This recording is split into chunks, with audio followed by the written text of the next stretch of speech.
Going once. There we are, live. Hey guys.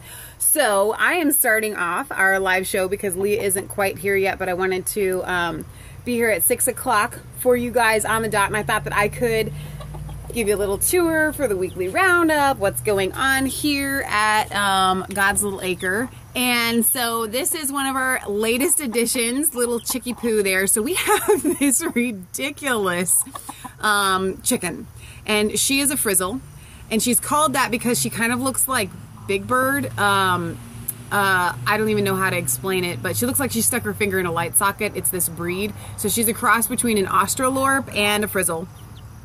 And she went through, and she's going through a bad molt. And so she like lost all of her feathers. And so we decided she wanted to be broody, which means that she wanted to sit on eggs. And we let her go broody. And also because, Stacy, you're here with me, maybe you can expound upon this a little bit better than I can. You guys all know that when like a human mother gets pregnant, all of these amazing things start happening to her, like her body literally gets healthy. I'm almost positive that with chickens, even though they don't actually have a chicken inside of them, they're just sitting on eggs, that same process takes place. And so I thought, you know what?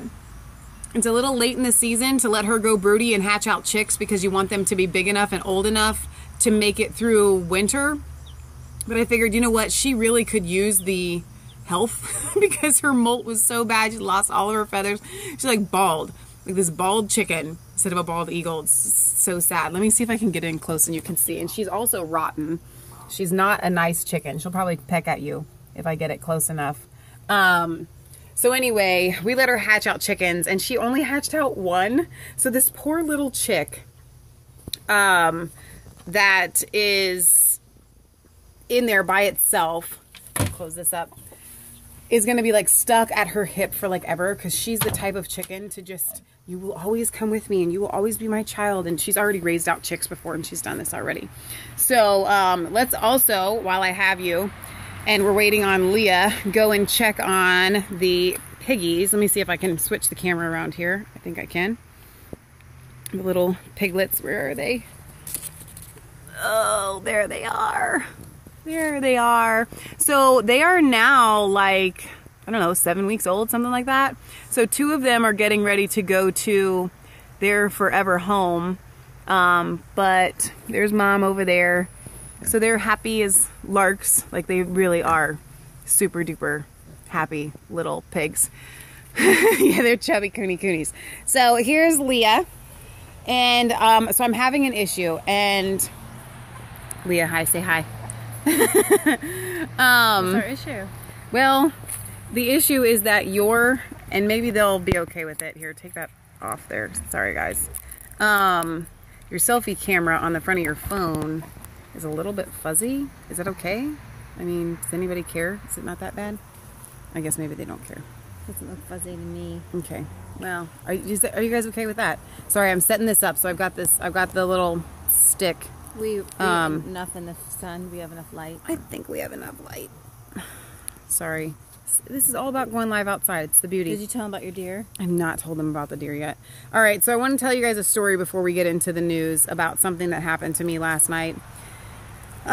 We decided to take kind of the day, not really off. We worked hard outside, but you know, off from you guys. And so we went and ran some errands, and we were out late, and we still had. They're all over there. They are all over there. That's why I was over here. Sorry, I'm still trying to get this. We still had a pet visit that we needed to do, some horses and cats and dogs, and see all the chickens lined up along the fence there. They're so funny. Can they see them? Yeah. Good. All right, so anyway, we get home from running our errands, and I said, you know what, Leah, it's usually this visit that she does. And I said, I will go and do the visit. And she's like, no, you don't have to. I was like, oh, no, I got it. You were up early this morning, and yada, yada, yada. So she says, okay, fine, you can go. It's really late. It was like, what, 10:30 or something like that? 10:30 or 11. So we had been driving our big conversion van, and I said, oh, I'm going to take the Jeep because I like the Jeep and the doors are off. And I was like, but it's cold, so I'm going to go put on pants. So I go and put on pants, and I had my pocket knife in my pocket. Take the pocket knife out of my pocket, put on the pants, And I went to walk away, and I saw the pocket knife sitting there, and I was like, I'm going to put that in my pocket. I'm going to a nighttime visit. Why not put the knife in my pocket? So I grabbed my pocket knife from Buzz Miller. We haven't seen him in a while, but he's the one that sent it to us. He's one of our viewers. Put the knife, is a Kershaw, in my pocket. Get in the van. I'm heading down the hill. And I was going pretty slow. Like, the speed limit's 40 miles per hour. I think I was going around a turn, so I'd slowed down to like 30. And then I saw the deer. It was 2 babies. And so I slowed down even more. But of course, what does the baby deer do other than jump right in front of my car? I have never hit anything before, much less a deer. And here I hit this tiny little innocent creature. And you drag it for 20 feet. And I drug it for like 20 feet. And I'm off the road. Ironically, there's Jasper chasing chickens in the background. No, yeah. I have Come Thou Fount of Every Blessing playing in my car. And so I pull over, my headlights are still on, and I'm like, oh my gosh, and I've got this deer, whoa. Jasper. Just moved the camera. I've got this deer inside, under my, well, it was kind of next to my tire at this point. And I get out, and I can see it's clearly alive, but the back legs are broken. And I'm just like, oh my gosh, and it's kind of like trying to squirm away. It's Kansas. Say hi, Kansas. There he is.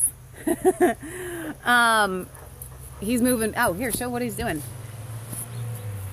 Always working hard. He's making a new roof for the other pig pen. Can you see him? Tell him how long your boards are. 18 feet boards. That's where we were last night before we got home. All right, go get him, big dog. So anyway, I drug this deer, and I don't want to make anybody sick here, but I'm going to tell you the story because we're farmers, and this is the kind of farming episode here. So the deer is there, and the back legs are clearly broken, like broken, sticking out broken. And so I grabbed it by the arms. Wait. Can you see Jasper playing with the piggies? I don't know. Can they see that? That's so cute. Jasper's on the other side. There's the piggies. Right. Little ones. And Jasper's right there. Aww. Trying to get to them. Yeah, she is. Here, we can do this angle anyway.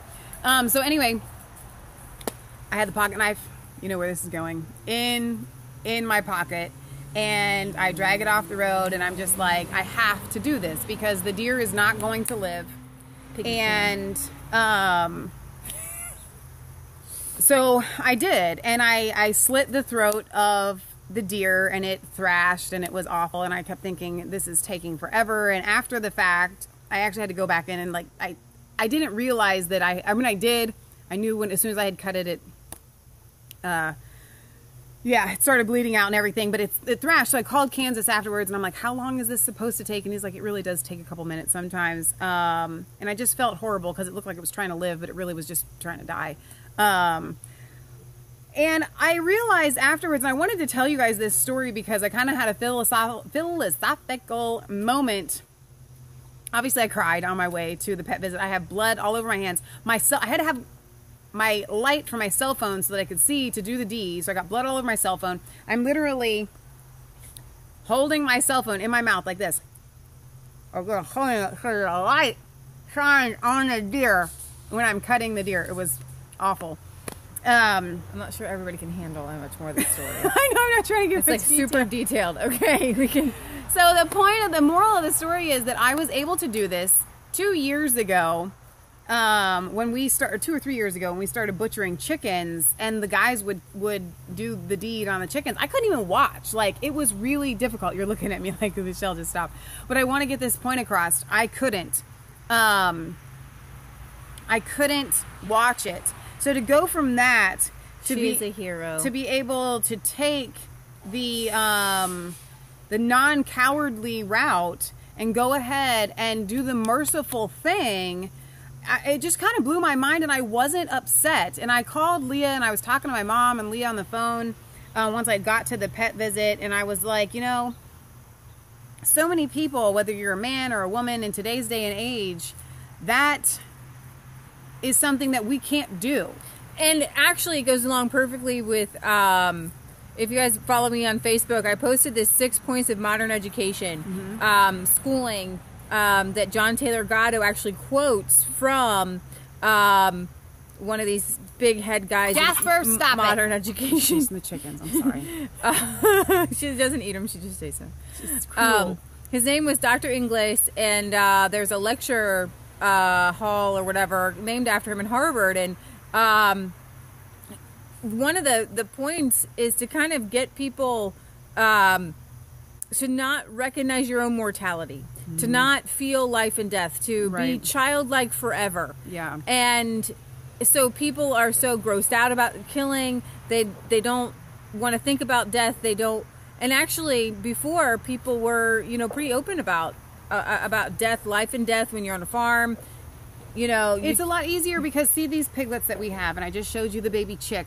When new life is coming, it makes it so that when there's a loss of life, it's not quite as devastating. It's not quite as awful, and I think that translates into even humans. The loss of life. A lot of people say I could never eat something or kill something that I loved or raised, but that's totally.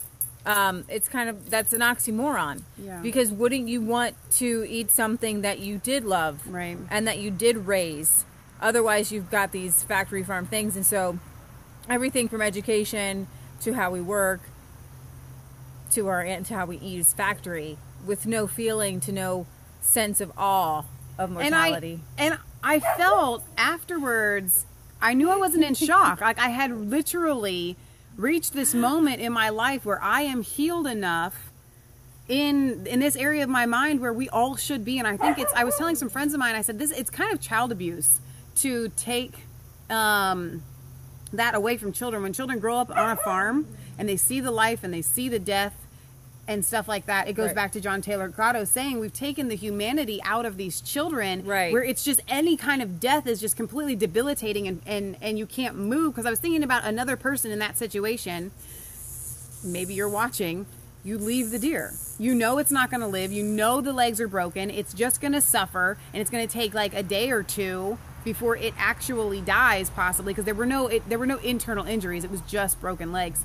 And you just leave it, and then you have this kind of traumatizing experience for yourself, thinking the whole time, I've left this animal, it's their suffering. You know what I mean? It's just completely unhealthy. And I was like, wow, I'm healed. I can do this. Of course I cried. I had a natural response, a natural healing. I was able to do it in the moment. But I want to get to something that's really cool. When I called you and I told you about this, what did you say? Oh, I literally was, I still pray with my mom before I go to bed, and I just prayed, Lord, please protect Michelle. And like she calls like 3 or 4 minutes later. I just hit a deer. I was like, and that would have been the right time. 3 or 4 minutes later after she prayed that, I didn't call until I was completely finished. So she was literally praying, and I don't for my usually safety, pray for Michelle's driving safety. Thanks, buddy. To these visits at the exact moment where I almost hit this sign. It looked like my car wasn't going to stop, and I literally was like, okay, I'm going to hit this sign. I know I'm going to hit it, and my car it almost felt miraculously stopped right in front of that sign. So speaking of traumatic events, can we move on to Irma? Are you done with your story? Yes, I'm done with my story. Heroic story now that everybody's here. It's not really heroic, but I'm I think it is. You're a little Shira there. Seriously. Okay, so right now the Hurricane Irma is obviously barreling straight towards Florida, and it has destroyed Barbuda, who, you know, many of you didn't even know existed. Now you do. Now it doesn't really exist anymore. No. Poor island of St. Martin has been utterly destroyed, and Jose is headed again. Jose has been upgraded to a Category 3. It's not going to hit Jose. It's going to go east. Yeah, the joke is Trump won't let any Hispanics into America, so Jose can't come. Ba-boom-ching. Just kidding. Unpolitically correct joke. And then Hurricane Irma is kind of riding the border there between a Hurricane 4 and a Hurricane 5. Hurricane 4 max winds are sustainable at 155, and Category 6 is like 156 to 157. So she's kind of like whoop, whoop, whoop, you know, but it doesn't really matter. What's 2 miles? Whether it's some people think that if you just put a 5 on it, then suddenly it's more dangerous. But you know, seriously, it's Category 4 is huge. So yeah, so it's, you know, right now people are gassing up. A lot of different gas stations are running out of gas in Florida. Hopefully, a lot of people are getting out. Just get out of the way. But I wanted to read, Tampa mayor is wondering, you know, worried that it might hit Tampa. Tampa's there on the, I wouldn't think that Tampa would have to worry about it, but what they're saying is Fort Myers, Sanibel Island, and even Tampa are all, we actually have property down in Fort Myers. Our family does, yeah. We've touched on that before. Somebody asked really quickly while they're getting to that, with the pet visits. I talk like you guys know what we do. Lee and I own and operate a pet sitting business, and we go into people's homes when they're on vacation, and we let their dogs out during the day. This is a farm visit that we get to do. We get to work with horses and stuff like that. So that's what we do. So Tampa Mayor Bob Buckhorn says we have never seen a storm like this before in its depth and in its breadth and in its magnitude. It's huge. Walt Disney World and other theme parks and resorts will be closed Saturday through Monday. That seems kind of short. Well, I would think that's kind of big, that they would shut down for 3 whole days. I would shut down for like a week. But then I'm not Disney World. They have this. It's very interesting. Everybody's using the Euro model. I don't know what it is, but they, for some reason, they think that the Euro model tracks better. So they're saying that the Euro model has Hurricane Irma tracking even farther west. They were kind of hoping that it would track east, because then it might like miss the continental U.S. Because that wall, it gets bigger and smaller and bigger and smaller. So, the hurricane force winds spread out like 50 miles. The really intense ones are like 15 miles. So if it goes offshore to the east, you're lucky. But the more it tracks west, the more it's going to destroy the whole state of Florida. I'm kidding. I don't want to be hyperbolic, but you know, we don't want to make it out to be bigger than it is. But let me just show you kind of a picture of what it's looking like. The track here. Can you see it just kind of wants to barrel in right there, like, and actually more on the western side, the Everglades. They're going to be destroyed. So, let's see, Governor of Georgia, Nathan Deal, has expanded the state of emergency coverage now to include 13 counties in southeastern Georgia. So you're not exactly sure it might hit. Let me give you another infographic. We're outside, so my infographics for you guys are... Well, with Kansas's cell phone that has masking tape on all the cameras. He's afeared of that NSA. I think he's just smart. Yeah. I don't have him on mine. I should. So, let's see. Florida airports begin to announce closures ahead of the storm's arrival. So you got Miami International Airport will close as conditions deteriorate. Fort Lauderdale Hollywood International Airport will cease operations at 7:45 tonight. So if you're not out, you're out. Sorry. You got to stay. Palm Beach International Airport will suspend operations after last flight's 9:04 tonight.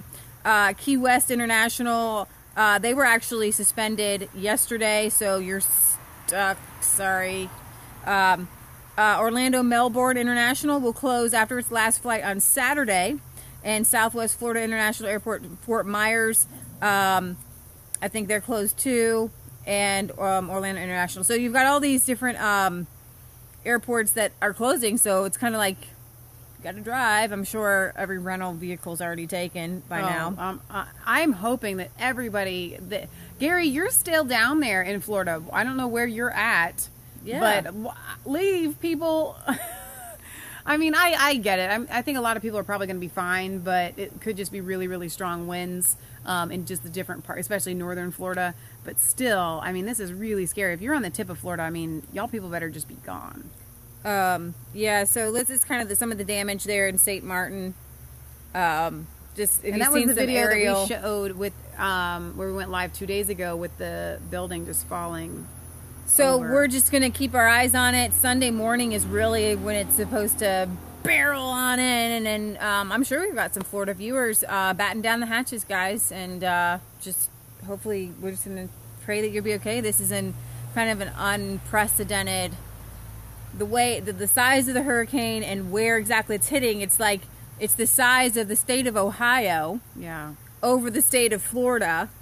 Ohio, Florida. So it's just go all the way up. So it's kind of like that was my.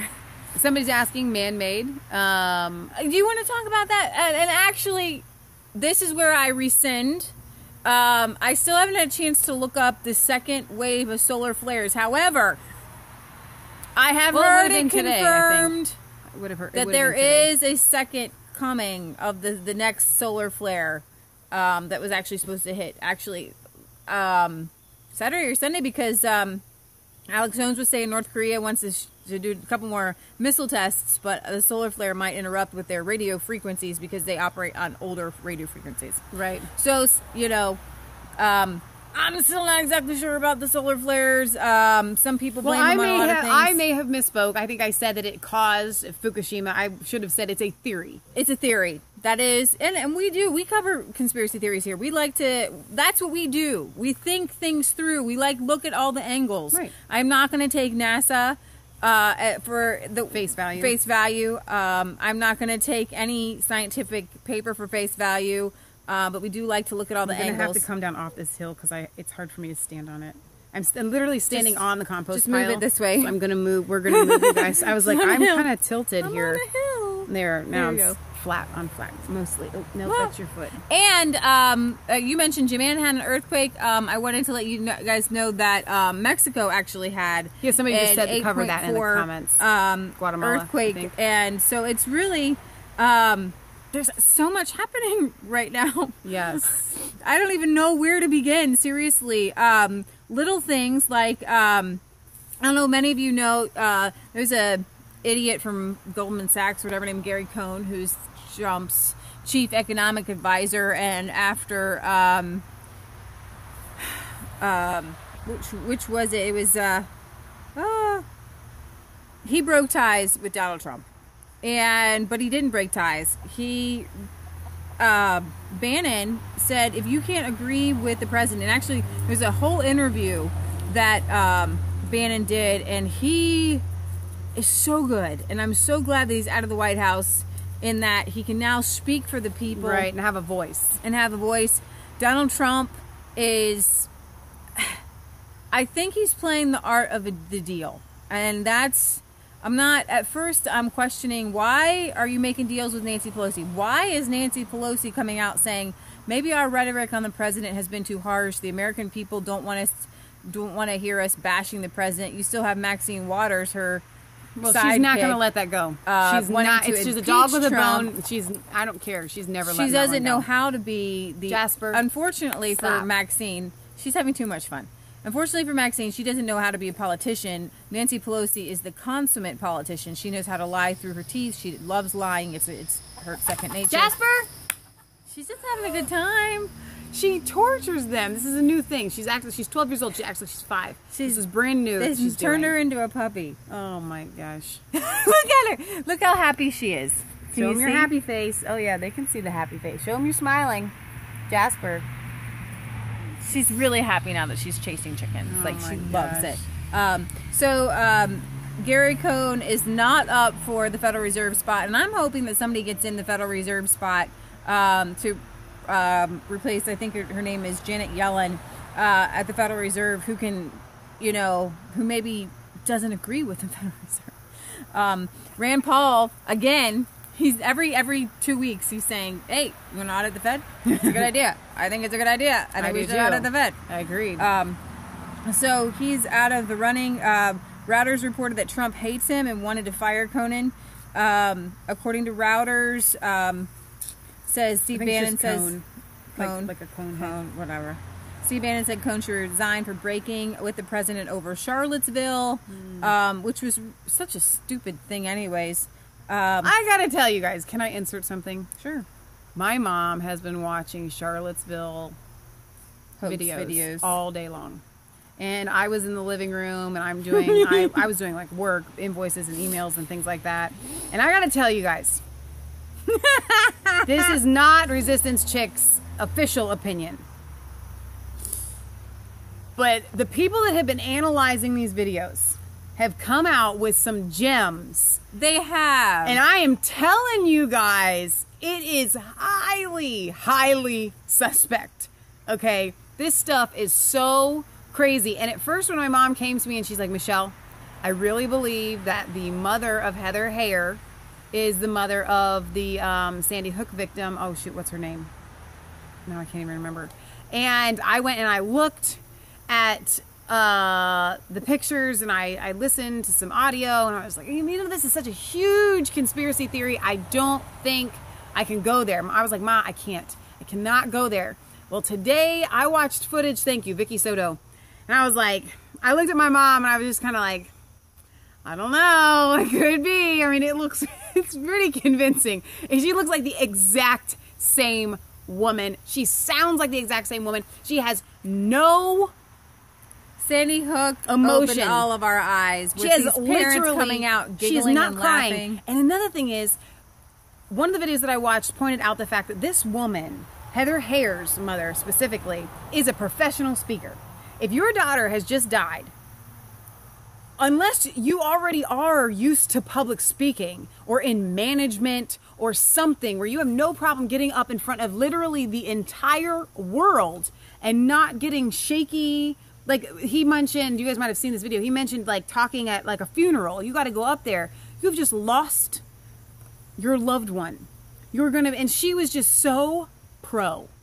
And I was looking at this thing and I was like, okay, Michelle, I know that we are resistance chicks, but can I do this? Can I say Michelle's opinion is not the official resistance chick's opinion?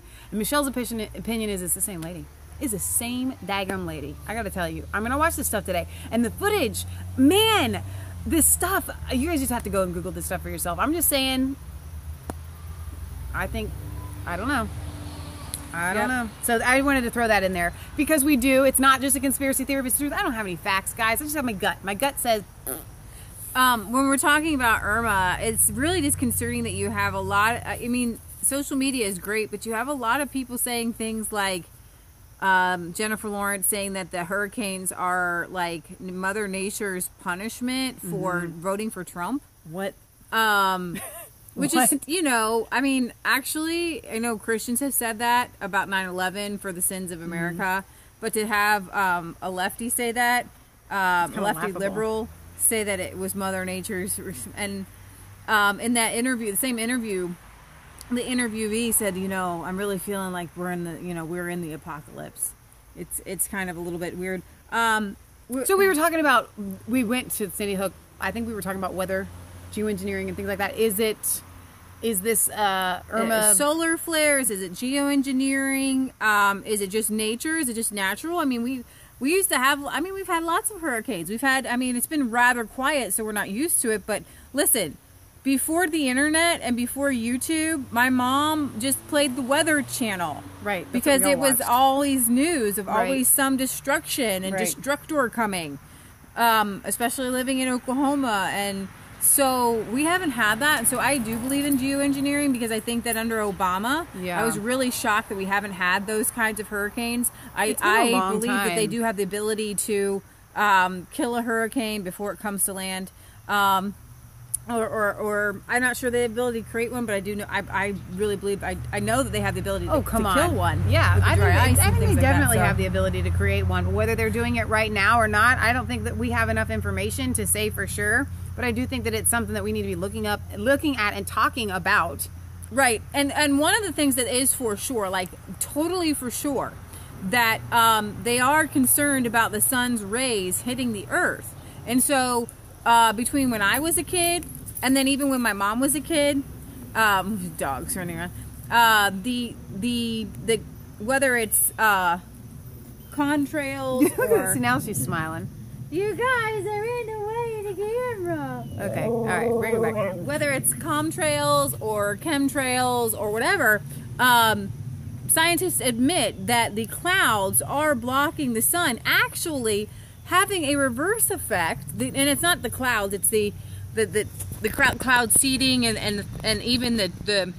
I just remembered that your it's not, for some reason your battery is not actually charging.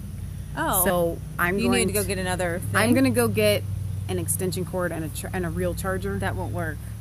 Well, because this one, if we're down that low, then is it, maybe put it in a different one? No, that's the... Try a different one. Sorry, guys. We just don't want to lose you. Like we did, yeah, we have in the past. Yeah. Did that do it? No, don't press that. Sorry, guys. Technical difficulties. No, it's still not charging. Maybe go get another one of these. But this is the only one that works. Take it out and put it back in again. Take it out, put it back in. Sorry, guys. Oh, go get one from the car. It was just working earlier. Well, this one was working a minute ago. And then... we're like at 14% battery. I don't think it's going to cut it, man. No, go get another one of these from the car. All that right, was just we'll working. hold this. Okay. Finish your conversation. So, technical difficulties. So, what was I saying? Oh, yeah. The professionals out there are saying that with all the airplanes and everything going through our awesome sky, they are creating a greenhouse effect. Meaning, you would think that, or they would think, that it would be helpful to block the sun's rays, but actually what it does is it keeps the heat in. And so you've got this global warming, not because of what you are doing or what we're doing, but you do have heating up of the Earth's planet, because it's kind of like wearing a sweatshirt when you're burning up. You got to take it off. And so the clouds, the skies aren't as clear as they used to be. Everything's kind of hazy and things like that. If you leave jars of vinegar outside on heavy spray days, it helps clear the trails. I did not know that. I did not know that. Stacy says chemtrails are real. Farmer here that has lots of days of sun and looks at the chemtrails. They become like thick clouds. Stacy, I think you've shown us pictures of that. So, yeah, I mean, Geoengineering Watch is a really good place. You'd check that out. Dogs need their own spot in the show, definitely. What are you saying, Mom? Alt-right crash anomalies. Interesting. Yeah, Mom's been seeing a lot of anomalies in the crashes. So let's try a different cord and see if this helps get us some power. So I do have some ideas. We're going to try it as far as when we go live inside, guys. I've got some stuff we're going to try out. We've got some stuff we're going to try out. And this was my fault because I did not. Oh, it is charging. There's a little lightning bolt there. It's just so low. Okay, so we're charging. Hopefully this works. Jared Kushner helped top Democratic senator lobby the White House for DACA amnesty. Yay. So we know that Jared, Ivanka, love all of the illegals. And they worked out a spot so Daddy Warbuck could meet with the second in command to the failing Democratic Party. Democratic Senator, let's see, his name is Dick Durbin. And he, I guess, is leading the charge for the Dreamers, because dreaming is so much cooler than just being illegal. Stop it. So that's the big thing right now. People are talking about the Dreamers. Tucker Carlson has had a lot of people on. Nobody wants to answer the question. When do you stop? What's the number? How many do you allow in? Because if you allow these ones in, then it becomes a point of not being fair anymore. Then you know, there was a congressperson from California who favors the DACA. He also says he favors border control, but he says he will not ever be in favor of ever sending anyone back who gets through the border control. Like, if you get through it, that's fine. Right. You're here to stay, which is absolutely insanity. And to say all they do is talk about the great illegals that are here. Nobody likes to talk about the rapists, the murderers, and to paint all Mexicans and South Americans who come here as rapists and murderers is not fair. And I will talk all day long about what NAFTA has done to the Mexican economy, but it's unfair for them not to repay the favor, for them not to say, yeah, hey, let's get corn back in Mexico, let's get the Mexicans back in Mexico, let's make Mexico great again. Now, let me ask you this, Leah, from your opinion, because you have really researched this a lot. I get this comment frequently, and that is, don't the Mexicans have to be responsible for buying the United States corn? for allowing it to take over. Absolutely not. Are you responsible because your shoes are made in China? There aren't any other shoes. When a farmer grows the corn and no one will buy it, do you blame someone when you go to the store and you see one thing on the shelf for $10 and another thing on the shelf for $15? Do you pick the $10 thing or do you pick the $15 thing if they're, in your mind, the exact same thing? So, yes, Michael, I wish Americans would fight for our own hungry, homeless children and children as for children of undocumented citizens, which they don't. They absolutely do not. And I am about being compassionate. And actually, when I was younger, when I was a teenager, I didn't believe in borders at all either. I believe that, you know, people should come, and I was naive enough to think that it would just be a few people coming here and there. But when you recognize that we as a country have created this paper dollar, so we've created fake wealth, so we are the richest, most prosperous nation in the world because it's fake wealth, it's not real. Well, if I may add to the corn thing, it's like this. We flooded their market with cheap corn, and at the time nobody really knew much about GMO corn and what it would do and how everything would change and how Monsanto was literally going to take over. Right. Nobody knew. They just thought this is cheaper corn. They didn't even think about the ramifications that it's going to literally collapse an entire country's economy. And you have to understand that Mexico, during NAFTA, Mexico stopped subsidizing their corn. They actually had a subsidy for corn. And then the United States increased subsidies for our corn. Right. Mexico can't make Mexico great again as long as we are flooding the market with their one, you could almost call it natural resource, because it does grow wild there. For sure. So their Mexico is corn, and we need to allow Mexico to be sending corn to America. In America, we can do all kinds of things. Let Mexico be great at corn. Right. Okay, but we have to be willing to spend a little bit more money on things, and to go without other things to allow fair trade. Right. Okay, so insert right here, Michelle, ever the technical person. If we die, we've got 98 of you with me right now. Everybody pay attention.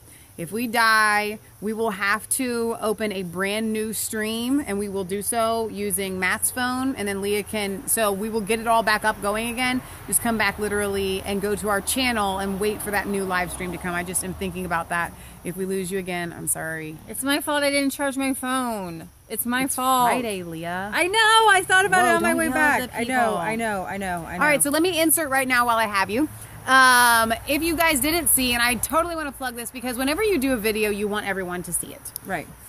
And when they cut it down to 8 seconds for 4 days, oh yeah, and nobody gets to see it, you get a little bit upset. So if you guys missed our interview with Horatio, I want you to go back and watch it because it was so much fun. For whatever reason, they reduced it after we did the live. It was our first live Skype that we've ever done with our UK correspondent Horatio, and it was just a really fun time. A lot of people got to ask questions, and we did too. So hopefully we'll be doing more of those. Maybe not just with Skyping with Horatio, but I mean a live like this. We have a regular time on Fridays, you guys know, at 6 p.m. Eastern Standard Time, possibly bi-weekly on Sundays, so that the Brits can come at 1 in the afternoon Eastern Standard Time. It would be 6 o'clock their time. Well, and it's more, I think we should call it our European coverage. I like that, yeah. Maybe European coverage, because we wouldn't just cover the UK. Hopefully we'll get some, maybe we get some people in from Poland or Hungary and Serbia. And while I have everybody, YouTube really did do this, yes, but we got it back now. It was an hour and a half gone, down to 8 seconds for 4 days. Now it's back to a full interview. But for those of you that have been emailing me and sending me messages and links, I am so behind on those, so I want to really apologize for that. I'm hoping to have some time to just catch up and get back with those. But if you guys are if you're one of those people that have been messaging and emailing and stuff, I'm really sorry about that. I'm hoping to get back. Okay, so how many of you would like to know what the Islamic State is saying about the hurricane? Yes. Islamic State supporters have united with their natural allies on the regressive left to celebrate the destructive power of Hurricane Irma on the Great Satan, which is our country, and its wicked climate-denying President Donald Trump, because how many of you keep hearing that the hurricanes are a result of climate change done because of like flatulence from cows and things like that, which always, okay, this is a little rabbit trail. I have a bone to pick with all the liberal people who tout Venezuela as awesome. All these liberal people who I love dearly on Facebook, if I mention Venezuela to them, I get 500 links. You know, it turns into like a madhouse. If I really wanted comments on something, all I have to do is put the word Venezuela. Okay, because all the lefties come out and that's their like commie like paradise for them. It's their ideal. Right. And I honestly didn't have Venezuela on my radar until like about a year ago, and things started coming out about food shortages and killing poor zoo animals for food, and it's happening. It's Ami terrible. Horowitz, a documentarian, went down there following people who were literally just walking through the park at night trying to find a dog and a cat to eat. And then I have my lefty saying, oh no, the food shortages are made up, there's food, there's this. I'm like, no, you're crazy and I don't understand you. See, what happened is they had Hugo Chavez come in, the suave guy, saying, hey, we have a natural resource. Let's just share the resources. So their number one export, 95% of their exports, just oil. Okay, so, and it was about $100 a barrel.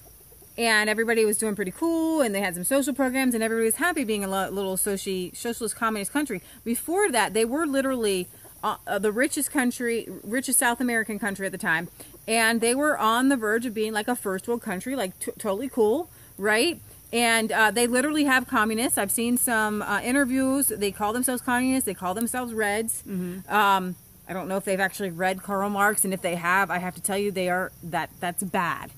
Because if you agree with Karl Marx and all that jazz, then there's some cray in your head, man. Seriously. But anyways, then the oil market dropped to $20 a barrel. So $100 a barrel to $20 a barrel. That's 95% of your exports.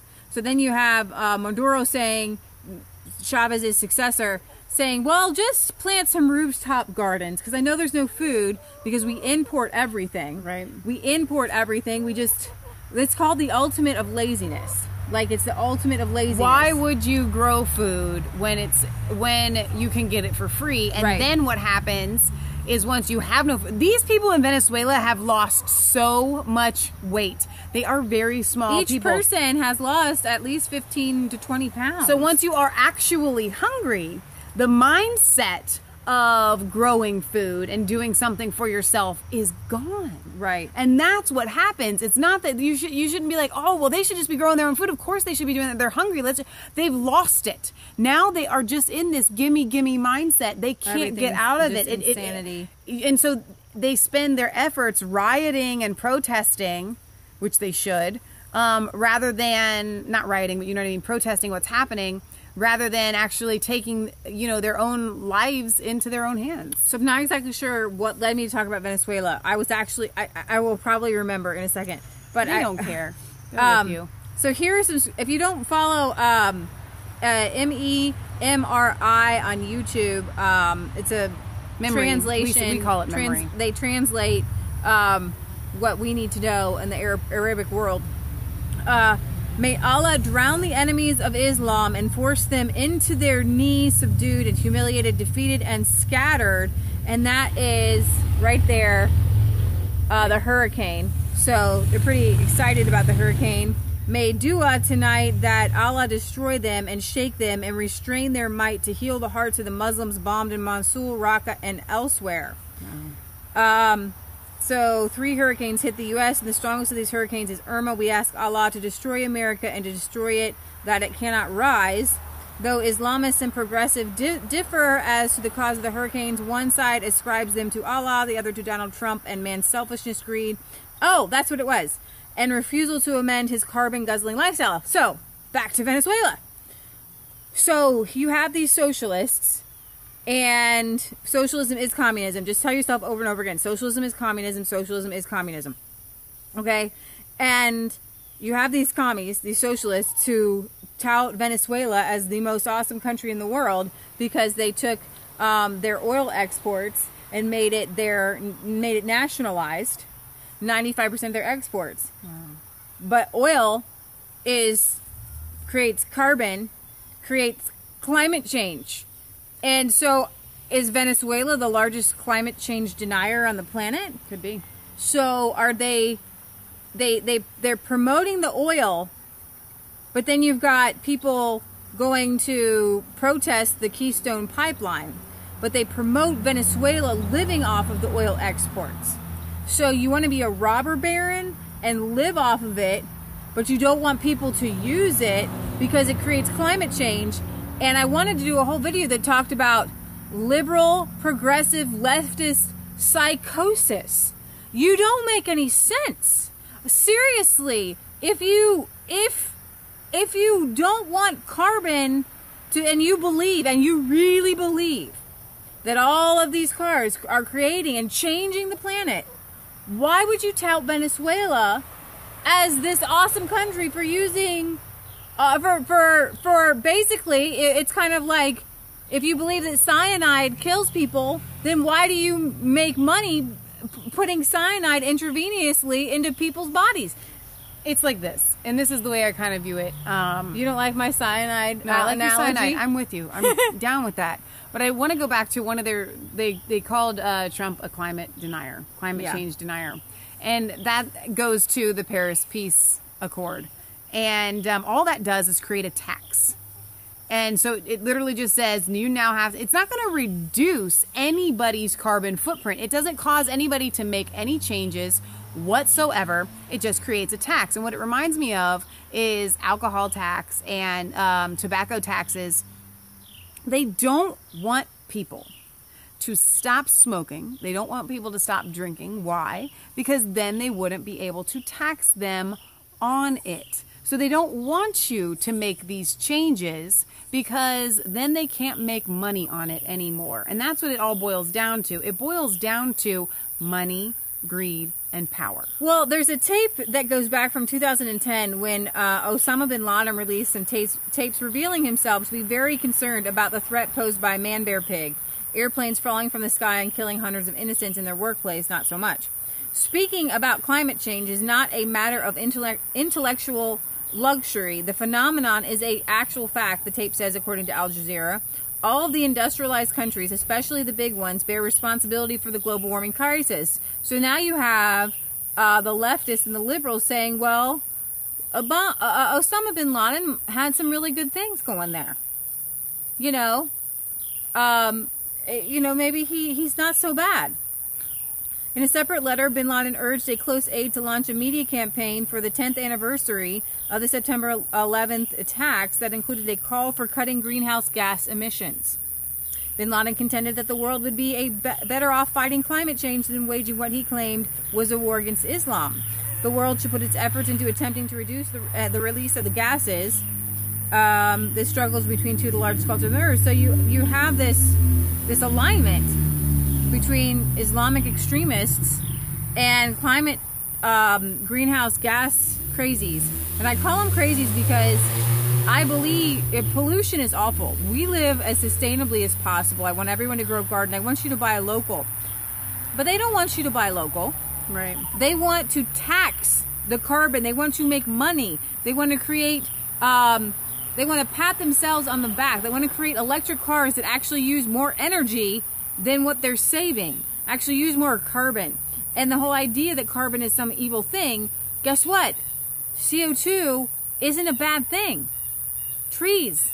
We need more carbon. And part of the problem is the fact, yeah, exactly. The tree, we do need more. The trees and you go into these neighborhoods where we were just talking about this the other day. There's no trees. And there are no trees. Right. While you mentioned something, I was asked by one of our viewers the other day to encourage you guys. So when Leah says buy local, she said that they go to a farmer's market and they sell.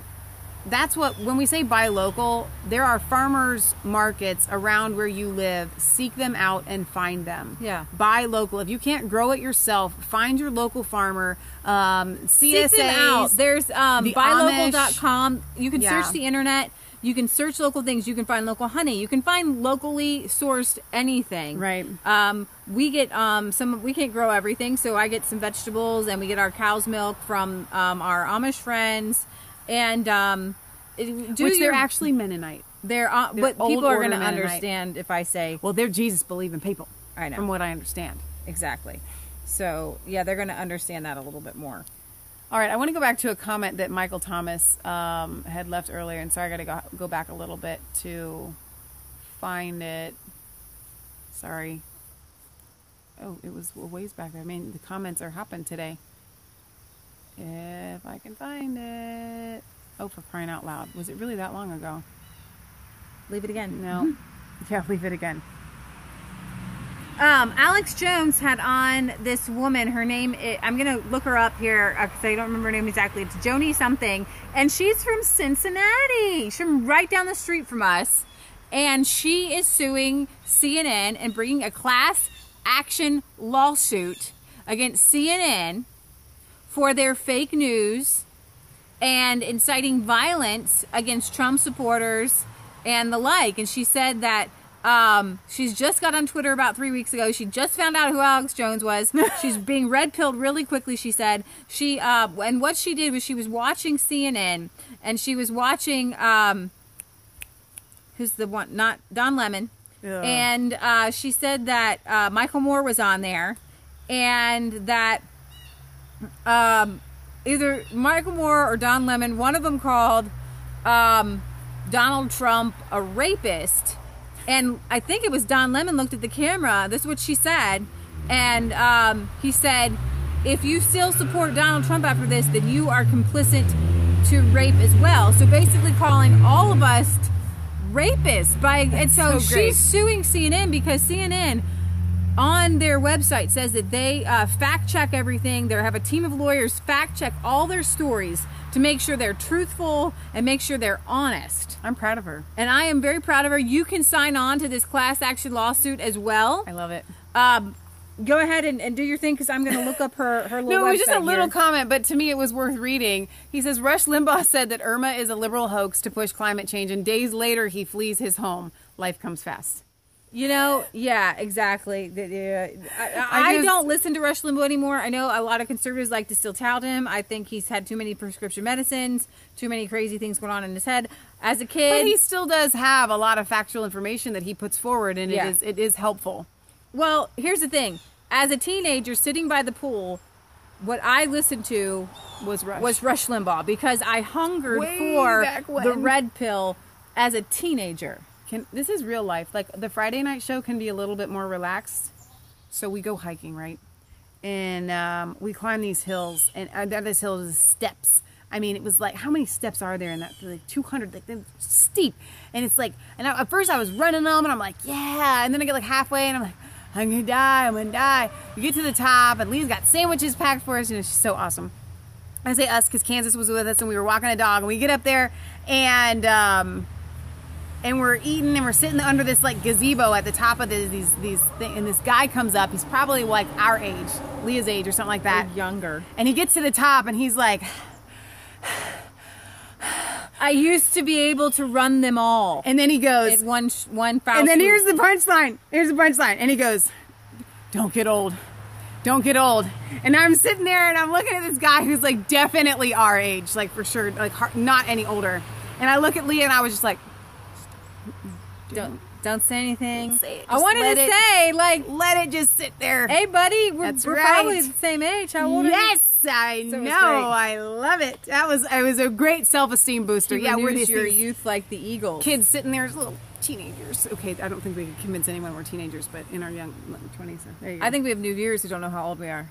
Leah is 21. No, Paul's just being supportive. You're going to tell him? I'm 26. Yeah, 23. 26. I'm 26. Liar! You're a liar. Just keep him guessing. Let John Petter. No, John Petter giving it away. Thanks, Petter. Seriously.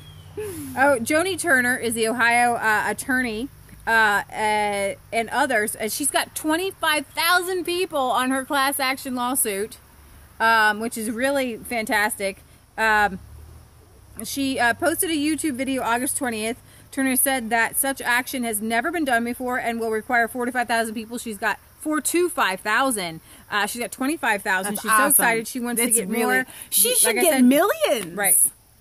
we have to spread the news. To make it work, Turner plans on using menacing and cyberbullying laws to go after the so-called bona fide news organization in federal court and ultimately Supreme Court. Now, then Alex Jones started talking about the Southern Poverty Law Center. We've been talking about it a lot lately because CNN, she said CNN had on it for like 4 hours the list made by the Southern Poverty Law Center. They have individuals on there. They've got Ayana Hirsi Ali on there as a hater. They've got the Family Research Council on there as a hater. Pamela Geller as a hate group. These are hate groups, right? Christian groups are hate groups. If you say anything against Muslims, even if you are Muslim and you're standing up for against Islamic terror, then you're labeled as a hate group. And the Southern Poverty Law Center they have millions and millions of dollars. They spent I don't know the exact number that they spent on fundraising, but it's in the millions. They get together, they have these galas, they just schmooze each other, and the idea is to label people that they don't like, and they've only spent $61,000 on any litigation, so they're not about, since they have millions of dollars in their treasures, they got offshore accounts in the Cayman Islands. John Petter wants to know if you can put a link about this later. Yeah. For which one? The Southern Poverty, or Joni Turner? Yeah. Yeah, you can find her on Twitter though too. But we'll also put a link up. Joni Turner. She has a website here. You can join the takedown of fake down. I'm going to pause. Yeah. Happy birthday to Bronco 79, who turns 57 today. Happy birthday. And he's joined Resistance Chicks on his birthday, and I think that's pretty fab. Happy birthday. Happy birthday. You can now be part of the Coolest channel on YouTube. Yes. Okay, so anyways, you got the Southern Poverty Law Center is they're part of the whole group to smear us. And this is like a huge thing. When I'm talking about the Southern Poverty Law Center and CNN and YouTube, I think Louder with Crowder, Steven Crowder posted a screenshot of pretty much all of his videos being demonetized. Tucker Carlson had on, you may guys have heard him, his name is somebody Rubin Report or something on YouTube. He's a huge YouTuber. He has on people all the time. All his videos were demonetized. And what's interesting about that is Tucker Carlson actually contacted YouTube and said, hey, I'm having this guy on. He says his YouTubes are demonetized. What do you have to say? And they wrote back and said only 10% of his YouTubes have been demonetized because of either pornography or adult things like ISIS. And the guy came back, I believe his name is Ruben, because I was going to look him up, I was going to subscribe to his channel. Somebody can help us. Leave it in the comments. And if you watched Tucker last night. And he said, that's not true. I can show you a screenshot. I have Ayana Hirsi Ali on there. I've got Ben Shapiro on there. He said, the video I just did today is demonetized. Wow. We talk about religion. I have liberals on there. I have progressives on there. We talk about all kinds of things. And they just demonetize everything. They've demonetized most of his videos. And what that means is they're de-incentivizing us to make the YouTubes. Right. And these people, obviously it hasn't worked for us. We're making like no money and we still bring you videos several days and you know what, these YouTubers are still doing it because they love what they do. Exactly. But the fact that YouTube is taking this away as a punishment, right? And the John reason Petter said that the porn was a smear label attempt, and that's really true. It doesnn't matter if it's true, if something is true or not. If you throw it out there, then it causes people to like second guess. You said porn. Well, then they wouldn't be lying about that. Of course, it has to be true. It's like that the African American girl who is on with Paul Joseph Watson, Alex Jones, and she was saying that they labeled her group as pedophiles because they were working with kids, trying to get them off of the internet and stuff like that. And so as soon as you say that, you just smear somebody. Right. And this is a all-out war, and we know we're fighting a war, and you guys are fighting the war with us, so we're pretty excited to be fighting the war. That's why we're going live with you now, because our videos got put in the same basement of the algorithm. They shut it in, no windows, no doors. You can't, I mean, only our viewers who were actually actively seeking us out could really find them. Could find any videos with any tags, because our channel was put in a status where things couldn't be recent. Now, it wasn't necessarily all videos. I think that a couple videos went viral still after that, like a Tim Allen video. They allowed that one to be monetized. But other than that, but it's not just the monetization, which is awful. No, it's the censoring. algorithms. It's the algorithm that won't put the videos. You guys know how YouTube works. A lot of you have found us because we showed up as the like recommended video to the side. Right. You know what I mean? Hey, why don't you try this? And what they're doing now is they're not putting those videos in there like they and had been. actually, if they don't like, because Google now owns the world. Yes. Google rules the world. Google is the thought process. They're fascist. They're Nazis. Google and YouTube are Nazis. They are controlling information. Leah, they are a company, and what they choose to do with their company is what they choose to do. They have created a monopoly, and they love their monopoly, and they are using it for evil, and we have to keep fighting back because the internet is open source to everybody, but you know, Google is Google. Right. You know, what else can you do? I mean, seriously. Stacy says, I see advertising every time I come in and out of your live feeds. So thank you. That's good. That's a live good feed. thing. But what I want to say, what was interesting is that Tucker Carlson's videos, who have Ayanna Hershey-Leon, who have Ben Shapiro on. Right. The video that I watched with Tucker Carlson had no less than like 10 or 15 ads talking about the same things that we talk about, that Louder with Crowder talks about, that this Rubin Report talks about, that Stephen Molyneux talks about, that Ron Paul talks about. MSM machine still. Exactly. And so they have to allow Fox News and Tucker Carlson and Sean Hannity to get the advertising as well. So to say that they're not advertiser friendly or the advertisers don't want to be on those kind of topics is not true, and it's a lie. And when somebody lies, that's the worst thing that they can do besides murdering you, if they lie to you and about you. Right. There's a Bible verse that says, "Those who lie to you hate you in their heart." Trying to literally, most everybody that I know on YouTube right now that has a following, their hearts are so right. They might not always have the right information, sure, but they're trying to get the truth to people. Right. Google is not trying to get the truth to anyone. They're trying to block get the truth. Right. So let's say you Google Sandy Hook, whereas 10 years, well, I don't know how long ago was Sandy Hook? It wasn't quite 10. So let's say you Google some of these conspiracy theories several years ago. You used to be able to get the answers that you were looking for in Google, in the search results. But now, you know, 9/11 is a hoax. You're not going to get the same results. Right. Everything's buried. Right, So exactly. Ahead. So, Mama Donna, I think that's Donna Terry. Did you change your name? She says, I saw on Big Family Homestead, I believe it was, a commercial that was inserted, which to me was disgusting. That commercial should not be on a Christian channel. And which is interesting. The commercials that they use are worse than the content that they're censoring. Exactly. I have seen commercials on our channel. So much which alcohol. Are incredibly, so much, like it literally is offensive to me.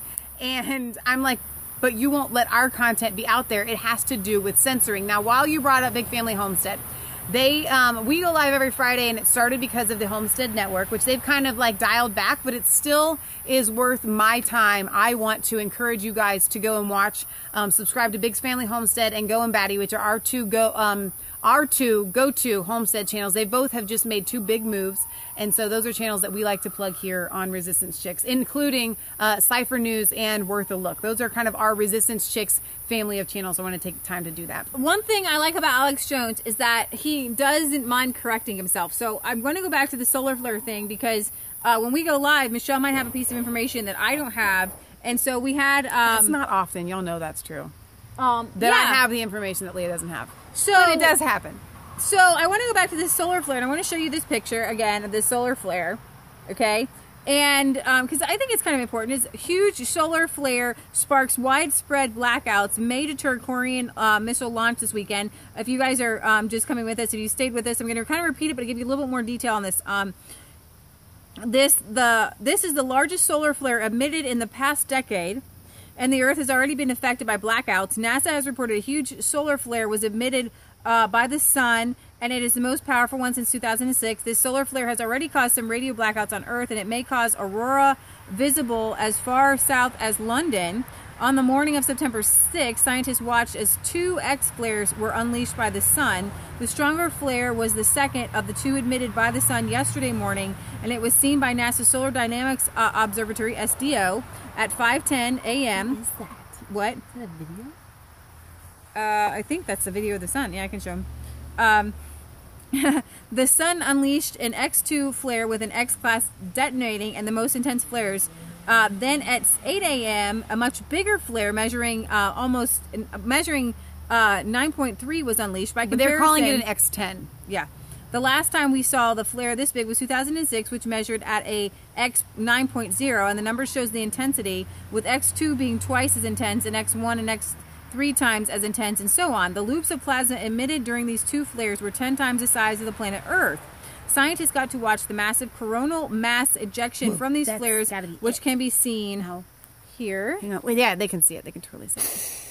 Wait for... There it goes again. Okay.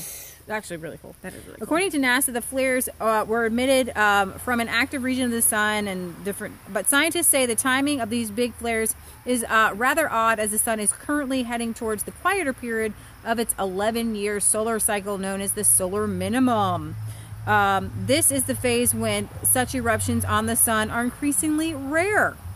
The particles from the CME, the coronal mass ejection, can cause auroral activity. So let's go to Alaska and see what we can see further south than normal. Somebody had sent me a comment or something. I don't know if it was a comment or a message asking if we could see the northern lights here because they're supposed to be much larger now and being able to be viewed more south than normal. They were saying that like London might see them. Like there's a map here. You can see it upside down, so not really in our region. Area. Yeah. So I was curious. I didn't have time to look that up. I just remember that coming. I was like, no. So scientists aren't sure if the CME was headed towards Earth. If it does come our way, it could have a strong geomagnetic storm that will further hamper communications. But North Korea could decide to delay its next ballistic missile launch because the current can't see your face. The current outbreak of severe geomagnetic storms can pose a risk to electromagnetic equipment. So I wanted to go over that again. It's kind of an interesting, deal. We've got the solar flares. We've got an earthquake in Mexico. We've got Hurricane Jose, Hurricane Irma, Hurricane Katia. So we got a Russian one and a conspiracy and a hit. Totally Irma. I don't know, because Irma like, is a southern I feel name. like Irma might be more of kind of like a German or something. No, I think it's Irma. That's just the way you want to say Irma. it. Hang on, somebody Irma. had Check the batteries. to switch topics here just because I find this one interesting and I like the chat, so I can. Somebody had said some people who used to watch or listen to Alex Jones are now viewing him as a fake. Do you have any thoughts on that? That was the question. And I have to say, and my mom, Patriot Gallery, who is here with us, might be able to back us up on this. I think that Alex may have gotten into a little bit of fear. You'll notice that he wants to follow Trump. I'm just going to fill you in because he wants to be backing Trump. Trumpism is awesome. And then when Trump does things that are crazy, like, yay, Trump sat down with Nancy Pelosi and Chuck Schumer. Well, make America great again. Right. There is that aspect. But I think a lot of people are really disappointed that there's Kansas in the background. There he's watching. There he goes. Really disappointed that he has not called out, from what I've researched, any of the Charlottesville stuff. Like, he's not calling out the fact that it could possibly be a hoax. And so they're calling him a fake being bought out because he won't touch it. And I told this to my mom. I was like, you know what? I get that side. So I think that's kind of where you're getting at. I think that might be where people are starting to go, like, hang on, wait a minute. But at the same time, he got so much flack and is still getting flack for his views on Sandy Hook, which were right on. And so I just think that he just doesn't even want to mess with it right now and doesn't want to. And so on the one hand, I don't blame him for not wanting to touch it. At the same time, I would at least be talking about it. You know, there's a blessing to being small. Yes. There's a blessing to flying under the radar. There's a blessing to nobody knowing who you are except for the people who follow you. like us. Right?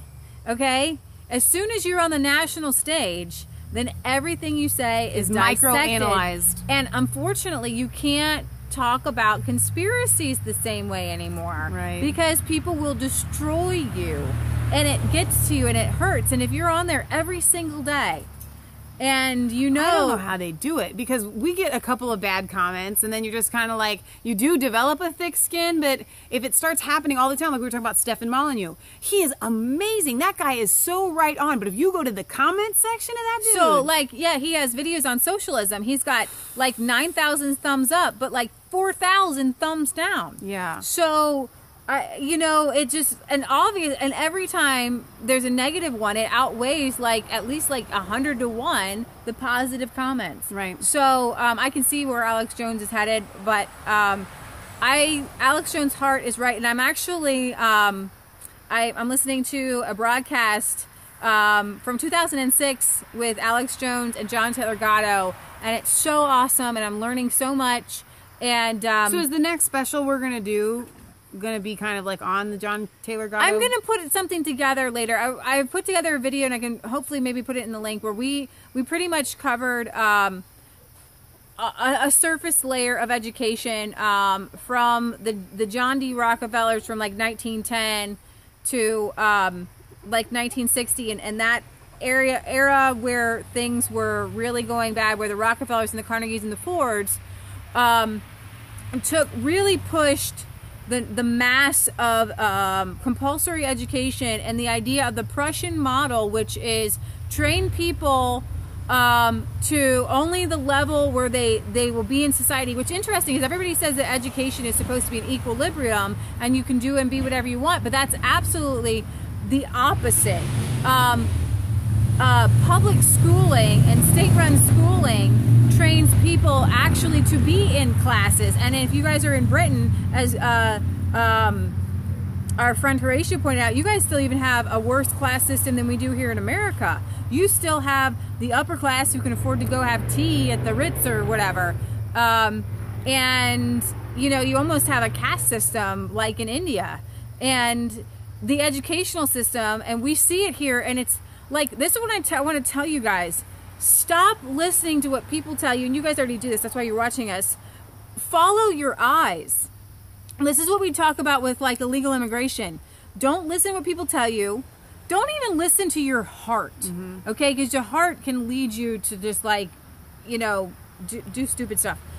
But follow your eyes and your instincts. Right. And my eyes and my instincts say, in the past 20 years, there's been an influx of immigration, and every time I look, I drove around today and yesterday, and I saw brownskins at the Nature Center building the masonry, but all the white people actually work at the Nature Center. They don't actually have Mexicans working at the Nature Center in the upper echelons. Right. They don't have them as the community outreach or anything.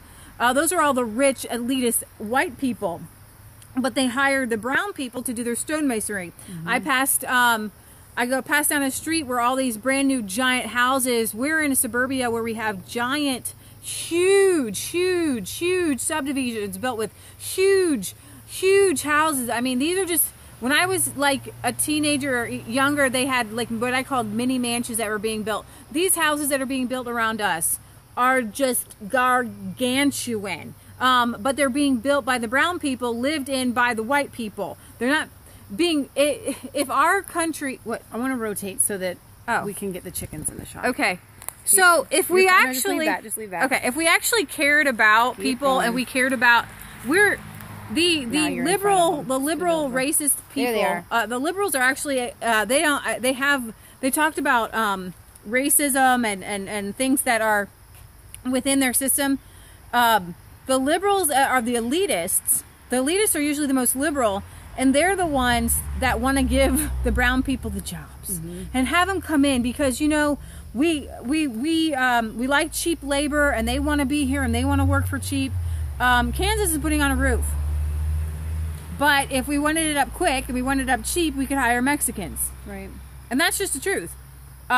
Those companies that use Mexicans are a little bit cheaper, and they work a lot faster, than those companies that hire your average American dude, whether they be white or black. Right.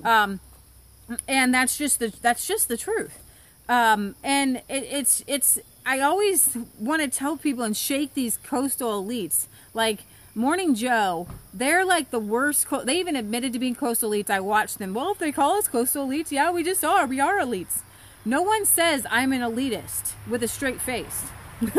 You know, nobody says that. You even downplay it. You talk to yourself in a humble way.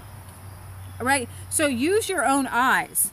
When I was younger, when I was a kid, it was your average American, whether they were white or black, and they were your landscapers, and they were your roofers, and they were your, you know, plumber. They're still your plumbers because you have to like talk to them. But if they actually bring in people to do giant work like drywalling or digging trenches a ditch, and stuff like that, it's the manual labor is always the brown people. Right. And so I was talking about the brown people putting on the roofs and building these giant houses that they won't live in. That is what you have, is you have this unequal class system that the liberals actually push. Whereas the middle of America, the economics are more balanced to where you have Mexicans living in the same apartments as regular white and black people. You know, American citizens. Okay, so hang on. I want to interrupt reading the comments. But nobody in Mexico lives in these It's a pretty broad houses. statement that brown people work better and faster than American workers. So I want to get back to that to address it. Here's the thing. We're just looking at... It is a broad statement, okay? So we're not talking about on individual basis, but by and large, the reason why these companies hire them isn't just because they can get them for cheaper, but it is literally cheaper for them to hire them because they work harder and faster, and they can get them cheaper. And it's well known. It covers a broad So Michelle section. and I put down mulch for a friend of ours years ago, and she's like, "Wow, you work hard like Mexicans." It is a broad. I took statement. it as a compliment, actually. I did, actually. And so when the Mexicans come up here, they know they're here illegally. They know they're going to work their tushies off because they're trying to send money back to America. Americans, by and large, have kind of grown fat and lazy on a welfare system. Like I told you before, I have an acquaintance whose husband and her they were getting like $500 in food stamps, and he was making like $10 an hour. He got a raise to $11 an hour, and she got upset because their food stamps got cut to like $200, and she goes, "It's almost not even worth getting a raise if you get your food stamps cut." And so you have this thing where, you know, if you stay under a certain poverty level, then you get more benefits. And so why even work hard for this when you can just be on benefits and things like that? So yeah, I mean, we have a friend of ours who runs a haying business, and he can't find workers, and he says, if I have to hire the Mexicans, then I'm getting out of this business. And it's not just him. Every local, and we've mentioned this before, but it bears repeating, every local business owner that we know that has to hire employees, they're usually manual labor jobs, and they say they can't get anybody to work. They cannot find $10 an workers. hour wage to do manual hard labor, people don't want to do it anymore. No. And you can sit down in front of a computer, type Or away work in a call center. Call centers for $12 or $15 an hour. Right. Who's going to lift hay? Who's going to pick strawberries? Who's going to, you know, do these manual things? And so the brown people come up. They know they're here illegally, and so they're willing to do anything to make money. And it's just the truth. Right. We had tree trimmers come by. 75% of them couldn't even speak English. I'm not upset at them. I wanted their wood chips. I talked to them. I'm friendly. I love people. I love all people. But when you can't talk and you can't communicate, you know that these people are here illegally.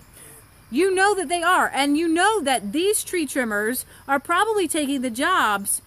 Tree trimming, I'm going to give an exception to, because there's ample people who want to do tree trimming around here. And the Mexicans do tend to take those jobs from Americans. There's a lot of jobs that Americans would do that Mexicans take, and that's just the truth. All right, so we're going to move topics, but I'm going to read a comment from Adeline. I live in Strawberry Capital. Working in the fields is back-breaking hard work, and the only ones in those fields are the Mexicans. My town is predominantly Mexican, and I don't have a problem with it. So I wanted to read that comment from Adeline before we shift gears, because there's a lot of different news that's been going on, so I know that you have a little bit more for these people. Well, DACA is kind of the big thing going on. Yeah, not happy. Yeah, right now. While Trump walks back, he's kind of like moonwalking, like, well, wait a minute. If you guys didn't see that, he kind of came out with his little tweet that said, well, you don't have to worry. You know, we're not going to take any immediate action that's going to, and so it just kind of took all the fire out of everybody getting excited that something of significance was going to happen. So Hillary has a new book. We talked about it a little bit last time, but we were coming on the end where she she blames everybody, and the new thing she's blaming Bernie Sanders. But the line that I thought was hilarious to me is that she said, we would come out and we would promise one thing to people, like one free thing in my mind. This is my interpretation. One free thing. And Bernie Sanders would come in and he'd one-up us and offer another free thing. And she was so upset because of the Bernie Sanders factor that every time she tried to be as progressive as she could, that Bernie Sanders would out-progressive her. Do your Bernie Sanders and do it. Start with a meal. Start with dessert. Bernie says, I'm going to give you dessert. I don't know. What? And then Hillary says, I'm not just going to give you dessert. You're going to get a free appetizer. Yeah. You know, and then it comes back, well, you're not just going to get a free appetizer. You're going to get a free drink. No, you're not going to get a free drink. You're going to get a whole meal. Great. I can just show up and I'm going to get dessert. I'm going to get an appetizer. I'm going to get a drink and I'm going to get a meal for free. And what Hillary was saying is she said, listen, I am the liberal progressive. I invented this whole idea. You can't give things away for free from me. You can't just give everything away for free. And I actually kind of agreed with her. You know what, Hillary? You're right. You can't just give everything away for free, can ya? What else did we cover this week? What else did we cover? There's, I think his name is Bob Menendez. Poor guy. He's a senator under deep corruption trial. Right now, the judge seems to be an anti-corruption judge, which is fantastic. You don't get a lot of those. No. And he actually laid the law on the smackdown on Menendez's trial lawyers, who said, you know, he's going to need to take off for votes, right? So he can go vote in the Senate. And the judge said, are you joking me? No, this isn't how this works. You're under a criminal trial. You're not leaving here to get a pass to go vote. And I actually watched an MSNBC report, very interestingly enough, who said this is not just for show. Like, seriously, there's some, he's under corruption charges. And so it's pretty interesting to see where this is going to go. You know, it's probably going to end up, I hope that, you know, he does get convicted and they have to do a runoff for another guy. So there's the corruption trials of Menendez there. It's kind of embarrassing for Bobby there. All right, so I want to pull up something. I don't have a chance to get to the link. So John Petter, I think you're probably still with us.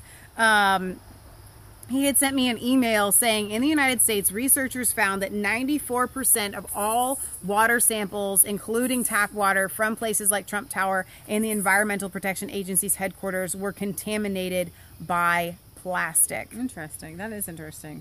To me, it's so sad that you can't even get water. Somebody had commented and said, all Alex Jones sells is water filters, and I don't know, it was fake news or something like that. And I'm like, you know what? Or no answers. He actually does give answers. I got to tell you guys something. We have that Alexa Pure water filter, and it is amazing. You can taste the difference between the water once it's had everything stripped out of it, including the chemicals and things like that. So this is absolutely awful. Another piece of interesting news: the lawyer that brought the FOIA case to get a hold of Hillary Clinton's emails, and the FBI said there's not enough public interest. He contacted the DOJ, and the DOJ wrote him and said, we think that there is a public interest here, and is going to grant his request. Wow, that's exciting. I know. That's a pretty big deal. I know. And so his first theory is kind of out the window, and now his theory is that it's actually, he thought it was Obama holdovers, but now he's changed his theory to the fact that the FBI wanted to cover their own tracks because it came out that Comey was already writing Hillary Clinton's freedom letter before he had interviewed 17 witnesses. Oh my God. And Yeah.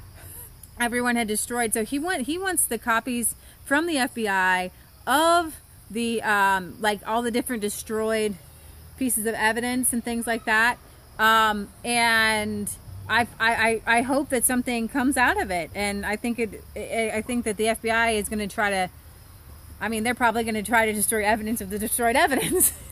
So, you know, we can only pray that something comes out. Yeah. Yeah.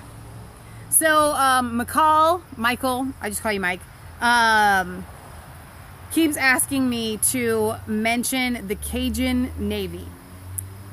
And since I really don't know much about it, I'm going to try and find an article here to bring up. I'm sorry, guys. This one is beyond my forte. I thought it was just a bunch of people from Louisiana who go around helping people. I know, but I think you probably sent me a link. But like I said, I'm really, really behind on emails and messages, guys. It's the beauty, the beauty of our channel getting bigger is that we have a lot more of you guys, but unfortunately it's making my email box and our message box. So I want to ask you guys a favor, a real favor here, because I love getting messages from you guys. But if you could limit sending me the links, especially with links, message me all day. If you got something you want to say it. But we're talking about actual links here. If you could limit them to like sending me like one really important one, and then I might have time to look at it, but it's too much. I can't, on top of doing our own research that we're already doing to go through the links. I say do whatever, and it's a lottery. You know what? You want to say something, that's great. If we catch it, we catch it. If we don't, we don't. Right. It's more like a lottery because, you know, who knows what's important right now. Right now, Imran, this is another little theory that came out. That Imran Awan, the Debbie Wasserman Schultz IT guy from Pakistan, left the information for the FBI to find, and and this one boggles my mind. Like, why would he do this? This is something that's been on all the conservative news sites lately. I'm going to throw that out there. If you guys know more information about that, leave that in the comments. So. Human wart, yes. I won't give homeless any cash, but we'll buy them food. We must be having conversations about giving people stuff. No, that's helpful. Well, I think the Cajun Navy really just was a group of volunteers. Help me out here, Michael, if there's anything else that you wanted us to cover on that. If we don't have, I will do a little bit more research on it. And then if there's something that we feel worthy, we'll put it up on the screen the next time we go live on the Cajun Navy. Adeline asked me to give the P.O. Box one more time. We do have a P.O. Box if you want to actually write us, Adeline. I have been reading and I've gotten your letters. The P.O. Box is P.O. Box 107, Milford, Ohio 45150. And like I said, I love to do mail calls. So if you have a point that you really want to get across, right, it is better done on a personal level. Tell us, you know, your story, and hopefully we'll be able to cover it on the show. So you can send it to. Thank you, Adeline, for putting that in there. The Catholics lecture Bannon on immigration, but the Vatican has a 40-foot wall. What do you guys think about that? The Catholics, I love Catholics, but the Pope has constantly been on the side of liberals and leftists. He is for like open borders. He's for, you know, pretty much, he just is for civil unions now, which is totally anti-Catholic. Gay marriage type stuff, which is very interesting. A lot of Catholics are upset about him. But there's so many hypocrites. Cher is offering to house some DACA recipients and is urging celebrities to house DACA recipients as well. I'm going to see who houses one. We're always waiting for Harry Potter author J.K. Rowling to open up her spread. All these celebrities, why do you think they fence in their own houses if everybody wants open borders? I don't know. I don't quite understand it. You know, not all of us can can do what you do. 14-year-old boy reverses gender transition after 2 years. I think this is really sad. A 14-year-old Australian boy has changed his mind 2 years after he began gender transition into a woman with female hormones at age 12. Patrick Mitchell from Australia began taking estrogen hormones at 12 after professionals told his mother it was the right choice following a diagnosis of gender dysphoria. Oh my gosh. So this is kind of like telling an anorexic, go ahead, if you are fat, you need to take diet pills. Right. He grew out his hair and started to take the hormones, which to me, it keeps boggling my mind that everybody who transition, all these men who transition to women, embody all the stereotypical feminine qualities that feminists say aren't feminine. So all the feminists like cut their hair short, whereas all those transitioning. So what you have is like the feminists they say that they're still female, but they look and act and dress like men, and then the transgender men transition to it's just so weird. But anyways, he grew out his hair. He took hormones which caused his body to grow breasts. Oh, but 2 years on, as a 12-year-old, you guys, Mitchell had a change of heart. In the beginning of 2017, teachers at school began to refer to him as a girl, which triggered Mitchell to question if he had made the right decision. Now, in a bid to revert back to his original body, he has stopped taking his medication and is about to have an operation to remove excess breast tissue in what will be the final stage of his transition. After 2 years of transitioning, Mitchell reportedly told his mother, "I'm just not sure that I am a girl." Wow. Last year, Reuters reported that parents were accepting their children as transgender at ages as young as 3, while in 2015, the number of children seeking medical attention for transgenderism went up by 400%. The August 2016 report, scientific research has also concluded that most of the supposedly transgender children and teenagers who asked to change their sexes instead just change their minds and grow up as normal adults. Well, in October, a court ordered a 7-year-old boy to be removed from his mother's care after she forced him to be raised as a girl, which social services allegedly abided by, causing significant emotional harm to the child. Last month, it was reported that a Californian first grader had been sent to the principal's office for misgendering a fellow student who says that they are a boy. So it's you know, the numbers are out there.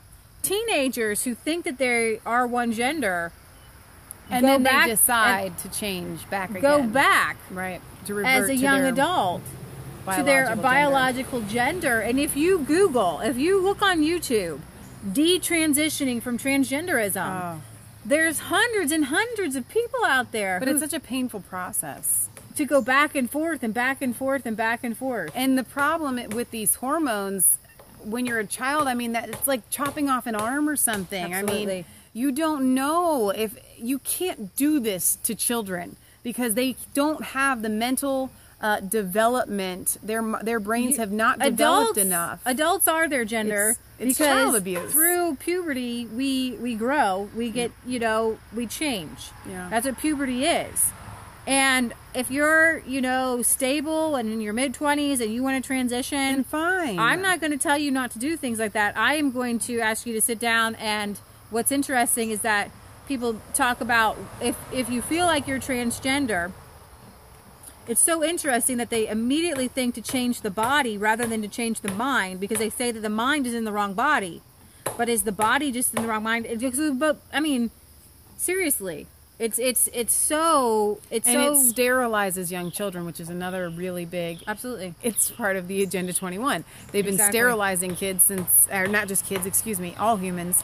Yeah. It's what they're doing. It's in the water. Or the water filter. This is another liberal leftist psychosis that seriously, I don't want to put you guys down if you're watching. I love that you're watching.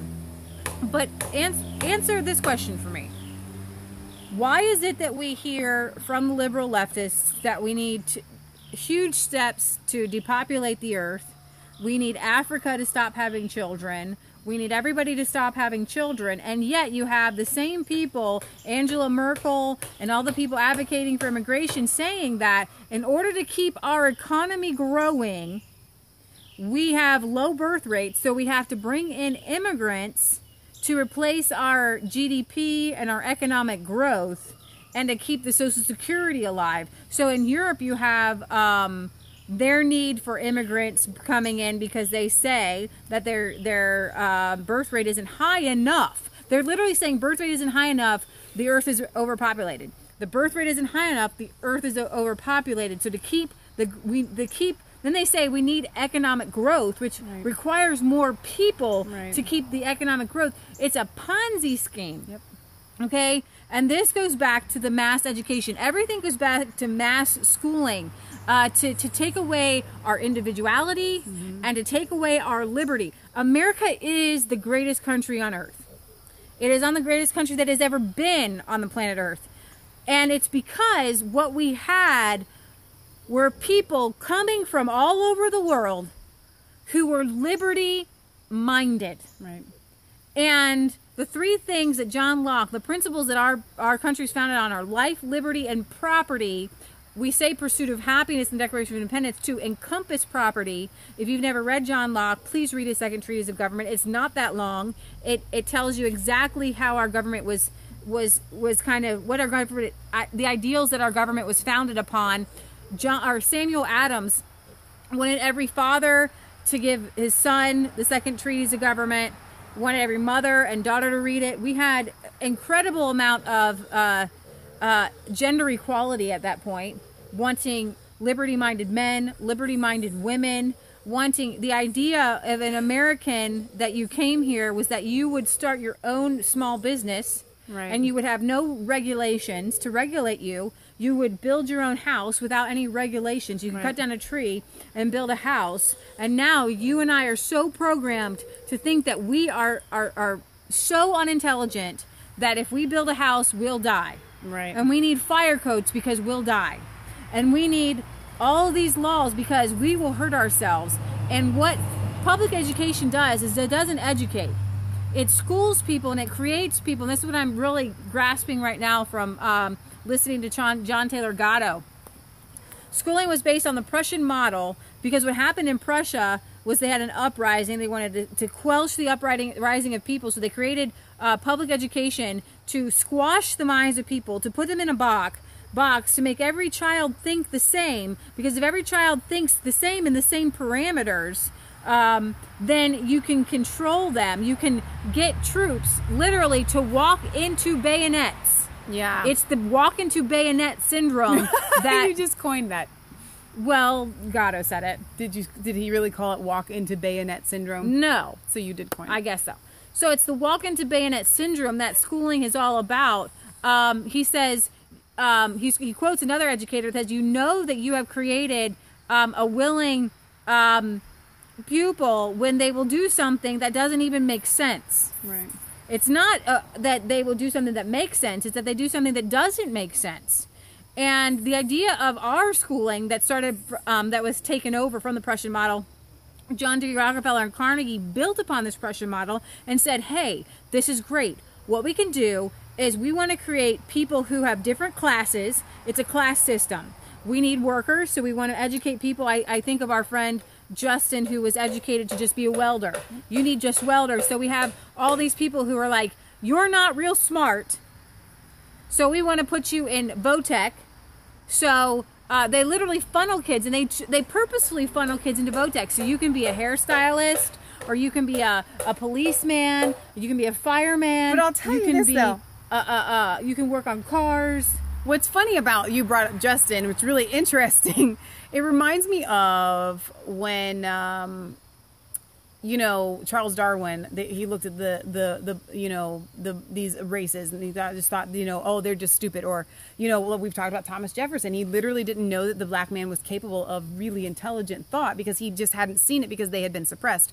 In Justin's instance, he was the prime example of public school dumbing down who was a genius. I mean, he is genius. Justin was a young man who lived with us for a year. We helped put thought. him. He became a heroin addict because of the public education system. And how many kids has that happened to over and over and over again? We have so many geniuses that are living thinking that they are stupid because the public schools dumbed them down. He lived with us for a year.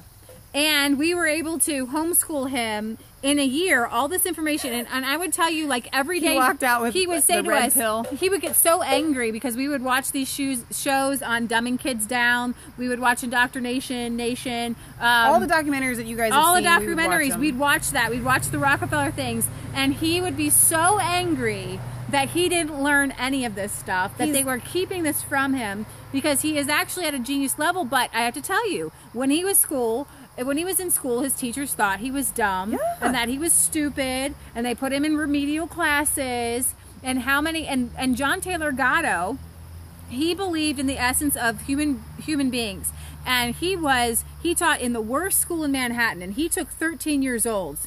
And kids who weren't supposed to win awards won awards. Yep. And they started to come into his classroom excited, because the idea of schooling is to make you bored. Right. You guys are watching us because you have a hunger for learning. Okay? But school is boring. And they make it boring. And they waste time. John Taylor Gatto says this is the essence of schooling.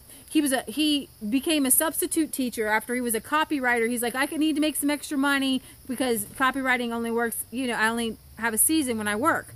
And so he became a public school teacher, and he was a substitute teacher. And he substituted Spanish class. And nobody in the Spanish class could tell time in Spanish. And so within he taught a whole class how to tell time in Spanish. Then he did it for 3 classes. And the principal pulled him out, screamed at him, said, what am I going to tell the teacher when she comes in? Because you messed up the syllabus. Yep. You messed up her plans. Now that they know time, how will what's she going to do with the time that she was going to teach him how to tell time? And that's the essence of the school system, where I could sit down and teach any child in an hour what you learn in a week. I'm not even kidding you. Seriously,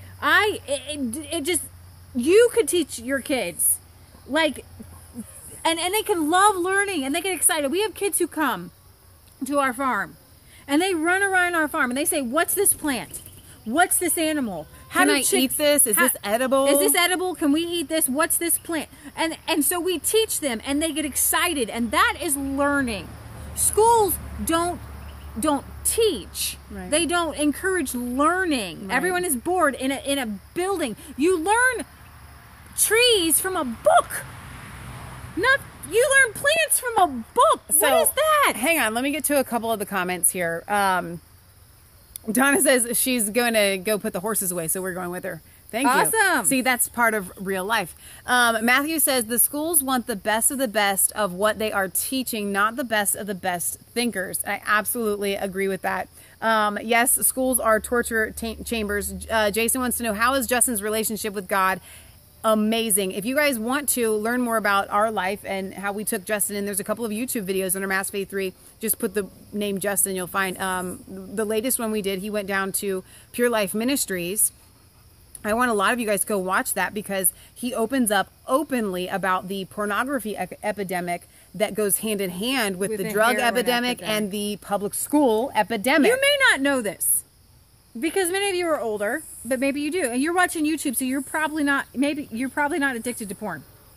But the millennial young men have become so addicted to porn that it is ruining their relationships with females, and how they deal with people. Yeah.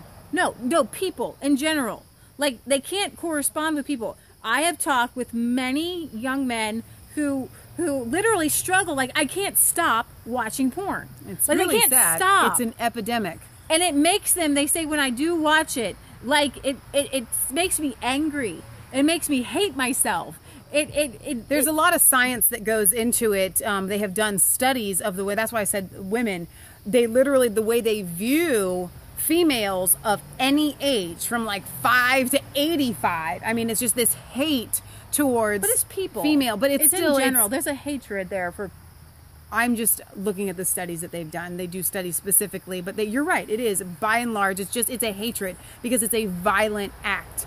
And so the reason I brought it up is because Jason had asked, how is Justin's relationship with God? And I felt like this is a really good time. We don't talk about this, and it is a sickness, and there is an answer to it. There's a website. There's a website, Pure Life. There's several more, but then there's one called about. Stop the New Drug. Yep.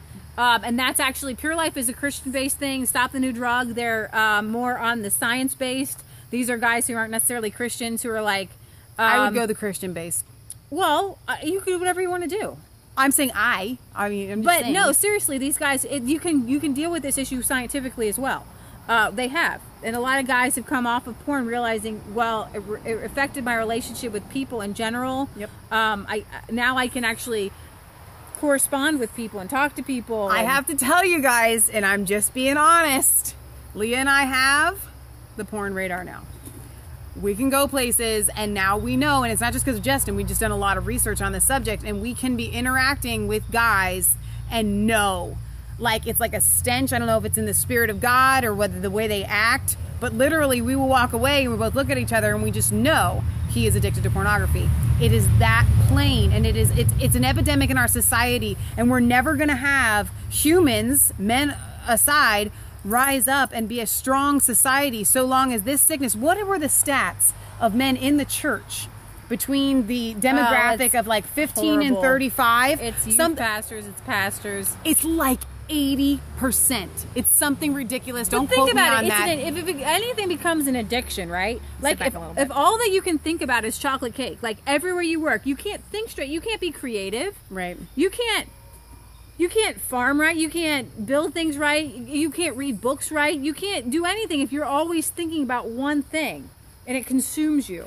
Michael Thomas, no, it is not the way that they look at us. It actually has nothing to do with that. It's not a lustful. Men have always had lust, right? That's totally different. It's an anger. It's a violence. It's a violence that's there, and it's like, whoa, because we've dealt with these people. A lot of the kids down at Teen Challenge, it's hand in hand with drugs. Like, kind it of doesn't fly off the handle type, like short fuse type people. People get angry at you for no reason. Right. Yeah, it's. I don't know how to put my finger on it. It's you just, can look it up on Fight the New Drug or whatever, and they have. And Sugar Bear just said anger is attached to a lot of bad symptoms. It's not. Like I said, you'd have to have been around these people. It's not just when I'm around an angry person that I think that. Right. I can't explain it. It's just having been around these people, I just know. Now we know. Now we know. And so now, don't get around us if you got this problem, because we're going to be able to tell, man, we got you. So there you go. Are we twins? No, we're not. We are sisters. Leah is 3 years older and I am 3 inches taller. She's 23. I'm 26. All right. Do we have anything else that we need to cover for the day? No, I think we're Reaching our good. 2 hour. The other thing I was looking at today was, and I was just so sickened by it. I thought I was going to hear about Trump and the hurricane. Watch it again. In the Go beginning. back to the beginning. It was at the beginning. At the end. At the beginning. We're at the we covered that kind of short segments. It's in the weekly roundup, so we can't really actually put everything we're going to cover in one title. So we try to put it only allows you to have like 60 the first characters. couple things we're going to cover. Right. Not porn. Yeah. And put that in the title. That would really let us be monetized. Exactly. Porn. So, how many of you remember the blonde-headed chick? I think from The Goonies, right? Oh yeah. She's weird. One of my favorite movies of all time. It's kind of perverted now that we watch it back as an adult, I do not. You are not allowed to watch that movie. It is a bad, perverted movie. When I was a kid, I thought it was hilarious. We've been quoting it our whole lives. My whole life. Slick shoes. I mean, I can't. It's just some of the Spanish cursing in the beginning by Corey Feldman. But anyways, the blonde chick in there, she has come out as part of the whole Shout Your Abortion deal. She went to Seattle recently, and it's kind of making national news where she said, my first abortion was when I was 19, and it was in Seattle, and it was my best abortion ever. Wow. And what's interesting... Martha Plimpton, is that her name? Yes. Thank you, guys. Thanks, Sharon. Anyways, what's interesting is this is another liberal... I wanted to do a whole video called Liberal Psychosis. Pause, because I'm reading this comment because they hit the nail on the head. Paula says, men have to go to porn because of this hate, radical, feminist movement crud. And that is true. It's one of the reasons. It's one of the reasons why it's a really good reason for it. It really it's an explanation. As women, one of the reasons why we should not be feminists is because it pushes men to porn. There you go. Carry on. Real men don't go that way. Job didn't. Real Job. We just written Job. Yeah, may the Lord destroy me if my eyes have looked on another woman. Anyways, Matt's reading Job right now. Strike me down. So even Job, with that, Jesus didn't let his eyes stray. So he's awesome. and he got everything back. Okay, back to Martha Plimpton. Martha Plimpton and her shot her abortion. So this is this thing that started by Planned Parenthood, I think, a couple years ago, called Shout Your Abortion. But this is, again, this liberal leftist I wouldn't just call them psychopaths or psychosis or just something crazy. Schizophrenia is what I wanted to say. Where you say one thing, but you say another thing, and you leave the rest of us so crazy, and each argument. So I watched Whoopi Goldberg a couple years ago argue with Ron Paul over abortion. Okay? And she said abortion should be rare, but it should be legal. And no woman, she said, no woman goes into wanting to have an abortion. No woman is excited about having an abortion. It's not, in this country, we don't view abortion as this great, wonderful thing. It's a sad thing, but we need to make it legal. So she kept going on and saying, oh, no one does an abortion flippantly. Right. I watched several minutes of several different videos of women who were shouting their abortion. Wow. And they all went into it very flippantly. Very flippantly. More than flippantly, they joked about it. As one girl said, I didn't have any money. I already had 2 kids. I called up the man or whoever, boy, who impregnated me in his parents' basement, by the way. She's an adult. He's an adult. And that's another story that Zero Hedge had on there. I wanted to bring to you the number of millennials living with their parents in like pre-millennialism. 57% of millennial age type people from 18 to 36 lived in a home with a spouse. Right. This millennial generation, they live with their parents. Now let me differentiate here, because we believe in having a family unit. We believe that if you can. Have the grandparents move in. You know what I mean? Right. We're the epitome of that. But I'm hoping you caught what Leah said there. She said that they were married with a spouse. And so I'm not just promoting everybody go out and just live all by themselves and, use up your carbon footprint and all this, that, and the other and stuff like that. That's not what we're saying. That's not a big deal. If you live with your parents or whatever, we're not down on you. But the society as a whole, we don't have that honor and sacredness in getting married. That's just not something that they do those anymore. Households that are led by millennials are in poverty. Right. They're in poverty. Okay? They're having their cake, they're eating it too, and they're eating it on their parents' dime. Right. I believe in people living together and sharing resources. Mm-hmm. We moved in to take care of our grandma. My mom lives here. My uncle lives here. Kansas lives here. We share all of our resources. I'm big on community. I'm big on sharing. Kansas has his own money, but as far as our resources that I'm saying we share. Yeah, we share. We share everything. We just share, and everybody's cool because it's awesome. And it works. And I encourage people to actually combine households, but I encourage people to share and to be equal. But the millennials are living off of their parents, whereas we are taking care of our family. Yep. That is do you understand what I'm saying? That's the difference. Yeah. The millennials should be taking care of their parents. The parents should not be taking care of them. So back to what you were saying. You were saying they're living in their basements. Exactly. And so not only that, the millennials, they have no money. They don't even have enough money to kill a child. So she calls up this impregnator and says, listen, he actually tried to talk her out of having an abortion. And this is where men's rights, I really try to push, because I don't understand how it's her body, her choice, and a guy has to take care of the baby if it's born, but he doesn't have a right to make sure that it's born. It's weird. It's absolutely wrong. If a guy wants that baby born, I'm sorry. If you weren't raped, you did something that was willingly mutual. And that person, if he has the responsibility to care for it, he has the right to see it be birthed. So he tries to talk her out of it, says, what if our child cures cancer? And she made a flippant joke and said, I have 2 kids, neither of them are curing cancer, and I guarantee you we can see this child in your parents' basement or whatever, and he's not curing cancer. This child's not curing cancer. It's going to grow up and be some sort of... And so that's the whole liberal mindset. You can do everything, you can be anything, but unless you're wanted and unless you're conceived by people who really want you, then you will not grow up to be anything great. That's just insane. Yeah. And then you have Planned Parenthood saying everyone on DACA, on the illegals, It's so special. They're all wanted. everyone has a right to live. To dream. Everyone has a right to live. Yeah. And so this is the liberal psychosis, where everyone in here illegally in New Mexico has a right to live here. We're not saying kill them. Right. So it's really weird. They have a right to live, of course, but they have a right to live in Mexico. So Kelly had pointed out earlier, and Kelly, I've seen some of your vids.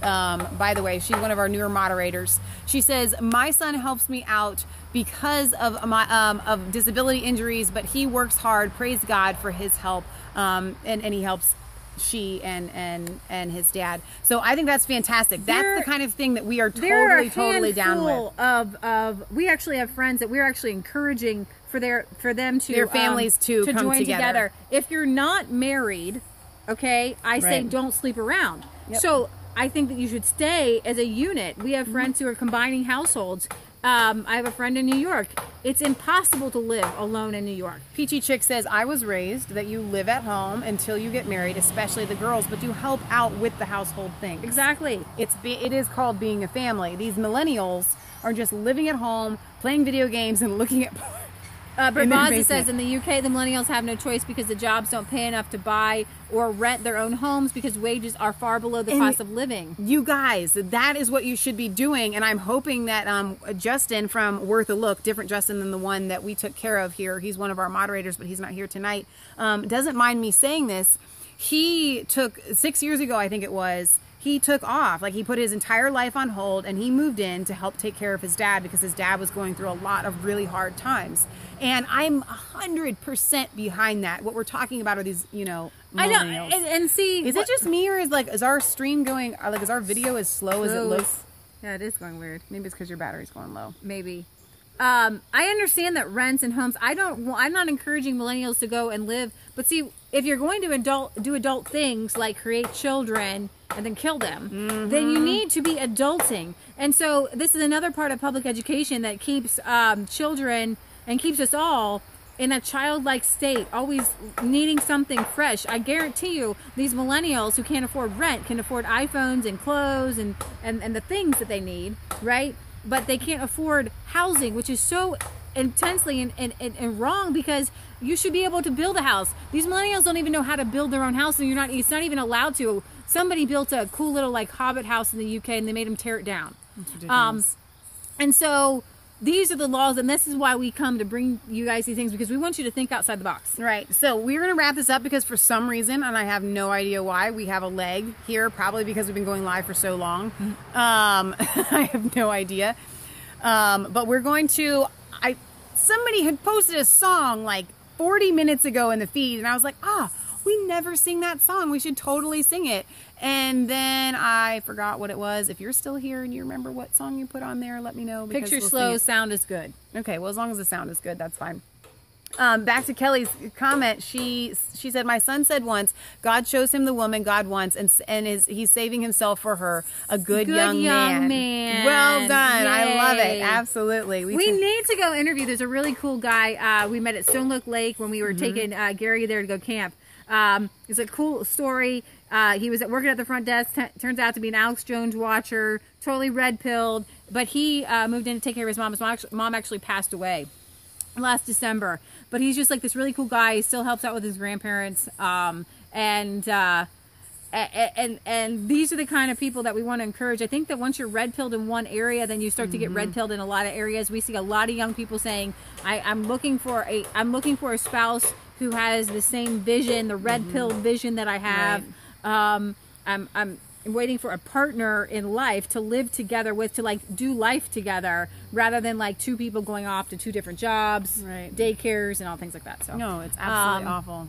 Do you want to sing? We could sing "Come Thou Fount." I had that on my head the other day. Or I was thinking "Shout to the Lord." The song that was up there was one of those type songs, and I was like, oh, I never seen that song. It's kind of high. Maybe not "Shout to the Lord." I'm not sure I can do the Hillsong-ish. But it was one of them like that was really good. Yeah, we can just sing "Come Thou Fount." We sing that one a lot because it is my absolute hands down favorite song, and I want to tell you why. Before we were going to Plymouth, Massachusetts. And if you guys are Resistance Chicks watchers and you have not seen the movie Monumental by Kirk Cameron, you're not real fans. You have to go. I'm sorry. You have to go and watch it. It is absolutely life-changing. We have such a love for our pilgrims and our forefathers. We went to the Forefathers Monument in Plymouth, Massachusetts. And before we went, God gave me this song. And you guys know Plymouth is Plymouth Rock. And at one point in the song, it says, "Here I raise my Ebenezer." And that's going back to, and I'm going to probably get this wrong, is it in Job? Or one of the other books of the prophets. I can't remember, but it's getting chilly here. It's no, because I think it's going back to, I'm totally butchering this. I'm going to get it and I'm going to tell it to you again. But here I raise my Ebenezer, which was a rock of kind of like promise. I think it was for the children of Israel. I don't think it was Job at all. But anyway, it really resonated with me, and God had spoken to me. And so this song, to me, it reminds me of Plymouth and our founding fathers, our forefathers. So you have the lyrics up there or no? I'm going to read up what it means. Oh, okay, great. Thank you. That's helpful. In 1 Samuel 7, the prophet Samuel and the Israelites found themselves under attack by the Philistines. Fearing for their lives, the Israelites begged Samuel to pray for them in their impending battle against the Philistines. Samuel offered a sacrifice to God and prayed for his protection. God listened to Samuel, causing the Philistines to lose the battle and retreat back to their own territory. After the Israelite victory, the Bible records, then Samuel took a stone and set it up between Mizpah and Shen and called its name Ebenezer. Thank you. And saying, "Thus far the Lord has helped us." The word Ebenezer comes from the Hebrew words Eben Ha-ezer, which simply means stone of help. I love it. When Robinson wrote his lyrics, he followed the word Ebenezer with the phrase, "Hereby thy great help I've come." And Ebenezer then is simply a monumental stone set up to signify the great help that God granted the one raising the stone. In Robinson's poem, it figuratively meant that the writer and all who subsequently sing the song acknowledge God's bountiful blessings and help in their lives. So I love that. Absolutely. So somebody had left a comment here, and if you saw, my face was a little bit crestfallen. It was out of jealousy, sheer jealousy.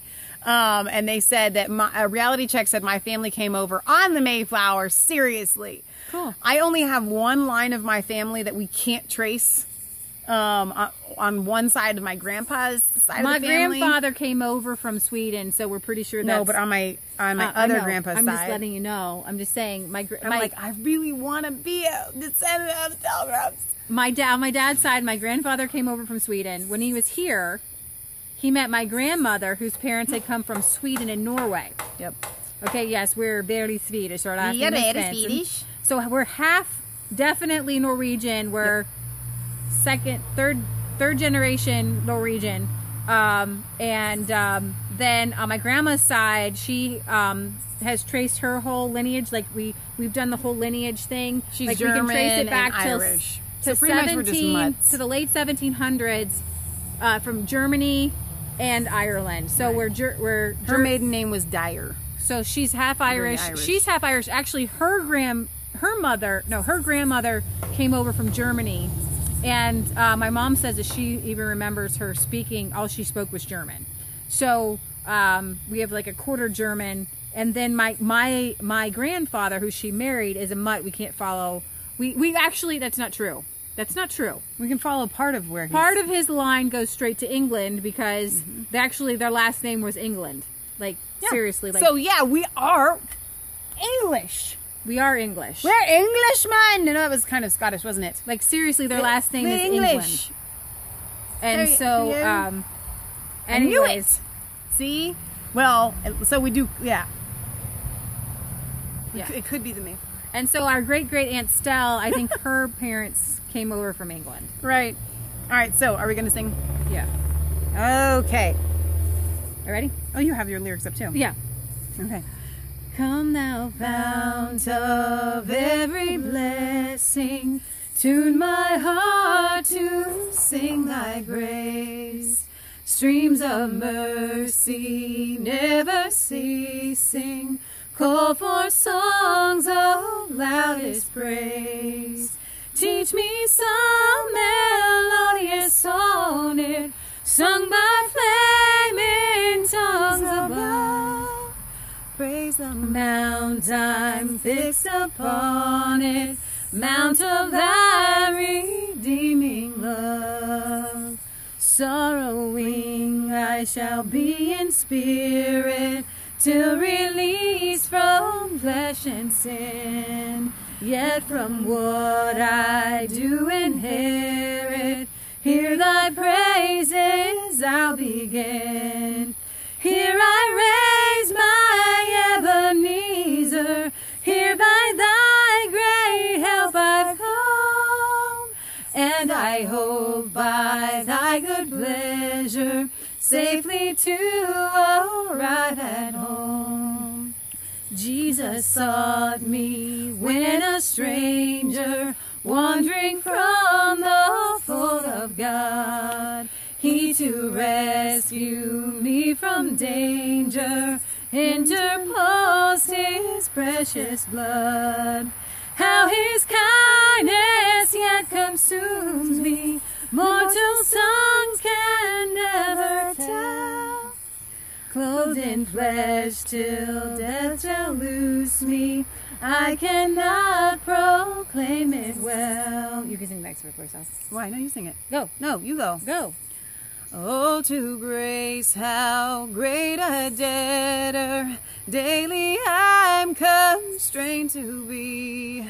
Let thy goodness like a fetter bind my wandering heart to thee. Prone to wander, Lord, I feel it, prone to leave the God I love. Here's my heart, Lord, take and seal it for thy courts above. Oh, that day when freed from sinning, I shall see thy lovely face, clothed in blood and blood-washed linen, and I'll sing thy sovereign grace.